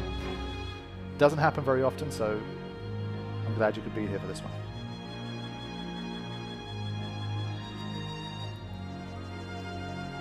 For people who don't know how to hack their own saves, you can look up... Whoops. Oh, Waka got the first turn again. You can look up a program called Final Fantasy 10 Editor, so it's written like FFX-ED. So FFX-ED is a program where basically you can import your save into it, and you can play around with a whole bunch of different things. Like you can manipulate your items, weapons, your stats, sphere grid progress. You can capture tenable monsters with a click of a button and all that kind of stuff. So it's a very powerful save editing tool for Final Fantasy X. But it's something that you should just Google to check it out. I think it works with like PS3 saves as well, maybe. So emulator saves, PS3 saves, maybe PS4 saves. You'll have to have a look at it. I think you might have to jump through a few more extra hoops for the remaster version, but you should be able to edit it, I think. Pbirdman might know. But not having any luck with the Behemoth here. We did well up to here, but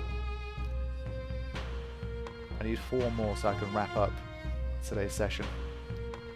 I really need to pee as well, but I don't want to take a break yet. Come on, Behemoth.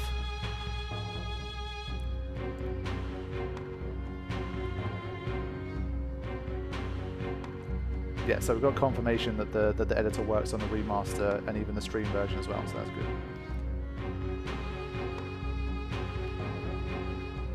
Yeah, Final Fantasy X in that sense is one of those games where it's fortunate you can pretty much hack no matter what platform you're playing on to make life easier for yourself, if that's what you want to do.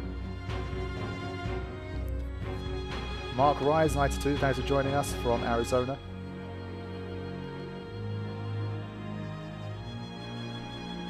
White Midas, thank you as well for joining us. Still at it, still playing Final Fantasy X after all them years. But for this one, it's thanks to Pbirdman, of course.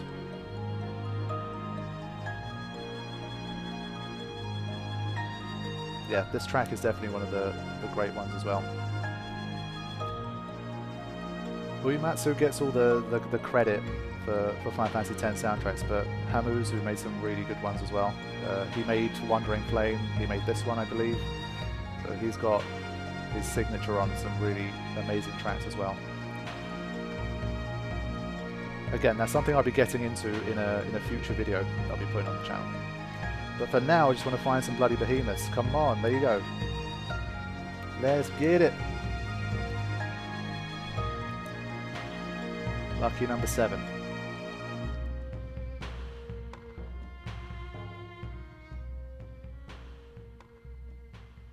There we go.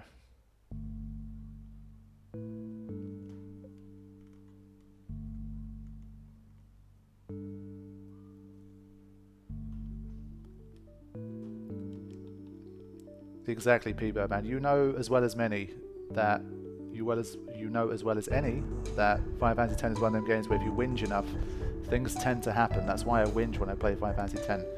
It's just how you play the game. Things tend to work out. Look, 2 behemoths almost back to back after I've been whinging about not seeing one for a while.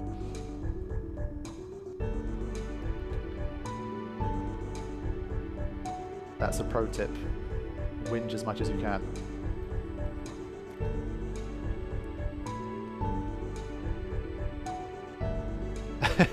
Exactly. The game knows what you're doing. That was a bit of a meme in, I think, like the old GameFAQs forums, that the game always knows what you're doing.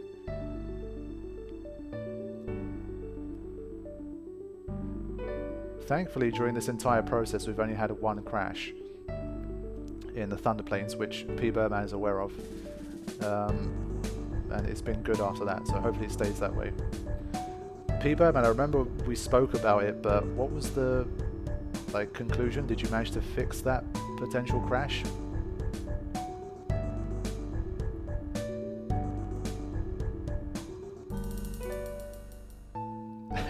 Yeah, whinge is a very British word indeed, because the British love to whinge. It's just how it is. We're whingers. Whinge is like, you can use it interchangeably with, like, I guess, complain, moan, that sort of thing. And yes, it's spelt with an E on the end. W-H-I-N-G-E.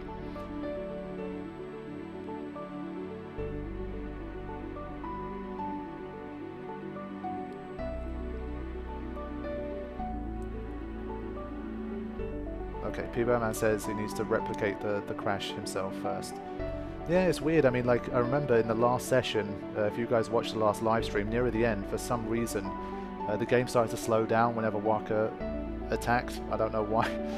Thankfully that didn't happen in this one, but maybe those particular crashes were something to do with my emulation. I don't know.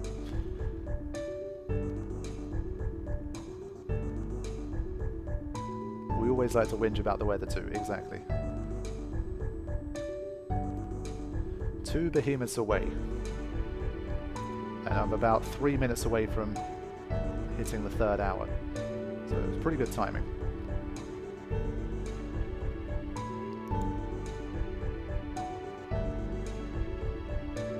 But again, as you can see, this whole thing in real time would have taken about 6 hours for just these 2 areas. Did monster capturing always take this long? Damn. I haven't done it fully for so long that in my mind I had it that it would take like 15 hours maybe, but like 10, 15 hours, but I mean, because everything I've captured so far is kind of, it doesn't really matter that it's a Pbirdman mod. It doesn't make it any slower that it's a Pbirdman mod at the moment, so I don't know. Maybe like a little bit, like with the, let's just say the mech defender that does the sentinel move and that kind of thing, but it's very minor relative to the whole process. Just like when you need fortune spheres and Earth Eater gives you constant dark matter, yeah. It's one of like the rare occasions where getting a dark matter is just really annoying. Yeah, the Tombo's worked out quite well in the session. I was a bit worried about that, but we got them pretty quick.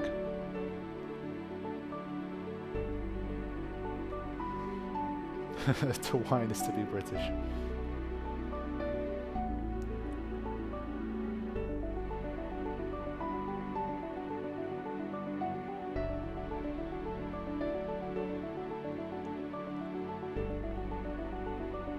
I'm the black sheep of England. I love the bad weather. Everyone thinks I'm being sarcastic. Honestly, I live in 2 different places in terms of like Istanbul is generally drier and hotter than London is, and to be honest, like over here, like the average summer temperature is still kind of too hot for me. So I kind of prefer colder climates, but I don't like wet weather when it's like it's wet too often, I think. So I don't mind like the rain and that kind of thing, but when it happens like for, I don't know, 50-60% of the year, it's just, for me, it's just too much. But this should be behemoth number 10. Like for me, ideal daytime temperature is like 21 to 23 degrees. It's kind of like what you set your kind of room temperature AC to. I don't like it when it goes above like 28, 29 degrees. can't handle the heat. I have a bit of a sweating problem. It's been like that since I was a little kid. So in the hot weather, it's just so much worse.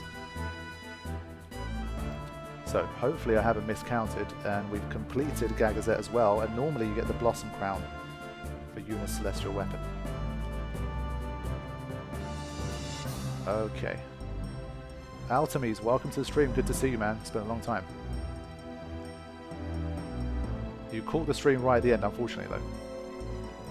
My home is set to 18C. Yeah, when I put the AC on, I put it down as low as it goes. It's like 17 right now. I think that's the lowest setting that it has. I'm good with like 16, 17, 18. But anything up to about 20, if I'm indoors, like if I'm not under direct sunlight, anything up to about 27, 28 is okay. Maybe 26, something like that. But once it goes above that, and if I'm in the sunshine, oh boy. Terrible. Thankfully, Istanbul's not terrible, but it's very humid here, especially like in the city. It's probably like average between 29 and 32 across the entire summer, and it almost never rains. Like for 2 or 3 months, you maybe see rain like twice, 3 times maybe, max. Anyway, let's wrap this session up. Dark news. Veteran team Shadow Envoys are waiting. Lunar Curtain 75. I almost had 100 of those anyway. And what else? Here's a unique team I assembled just for you. Welcome Mountain Assault. Blossom Crown. There it is. That's good. Still got that. Grim news. Veteran team Opposites Attract has entered the arena. That's an interesting one. Tetra Elemental 17. That's an interesting prize.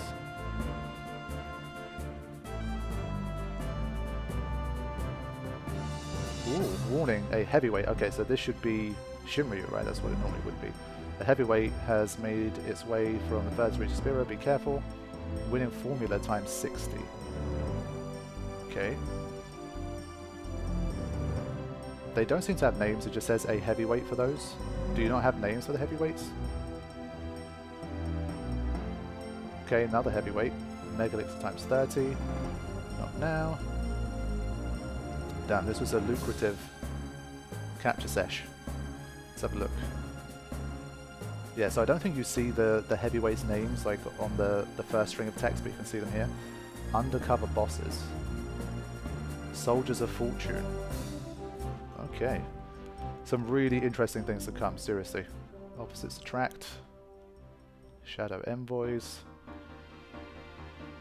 And Mountain Assault. Okay. So that is the situation, guys. We have reached the end of another stream session. Thank you all so much for joining me. Like I say, in terms of will I live stream one more capture session, I'm 50-50 at the moment. It just depends on my schedule. If I do get a chance in like the next 3 to 5 days to do a live stream, then I probably will. But if it's looking like it's dragging on and I won't be able to do one, then I'll probably just push on and start to capture the rest and get on with some of these battles, because I know you guys want to see them, and I'm very excited about taking them on as well. So that's the deal. Thank you all for joining me. Thanks Pbirdman for checking into this stream as well, and I hope to see you soon on the channel. Obviously the 24/7 stream is always there if you want to continue chatting to everybody. I pop in from time to time, and I will see you guys with more videos and more content from this game very soon. Take care.